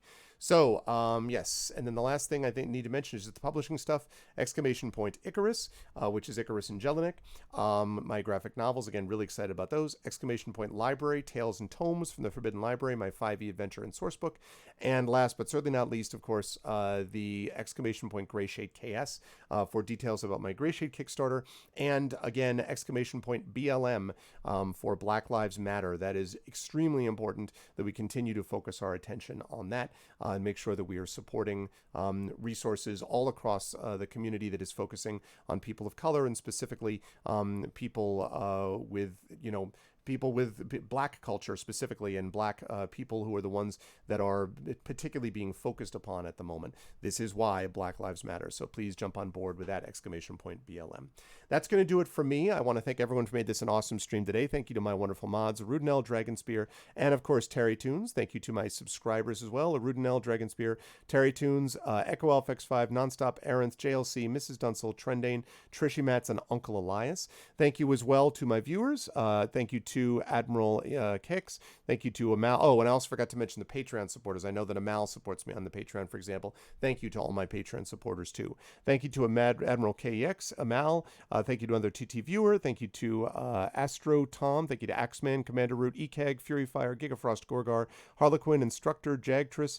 Thank you to Jocaban. Thank you to Lurks, Questionable Results, Rhiannon, T-Bank, Thicker, U Christensen, Universe, VNK, and Virgo Praz. Thank you everyone for being here today. I really appreciate it. And I will see you over on GOG.com in about 20 minutes for some more of The Witcher 3 Wild Hunt Hearts of Stone. Until then, thanks everyone. Oh, and I almost forgot. A special thanks to my players, Trendane, Will Jones, Terry Tunes, and Mal Elmatar for their wonderful and amazing play as always. That's going to do it for me. Thanks everyone. Much love. And I will see you folks over at GOG in about 20 minutes. Until then, everyone be good to each other. Have a good day.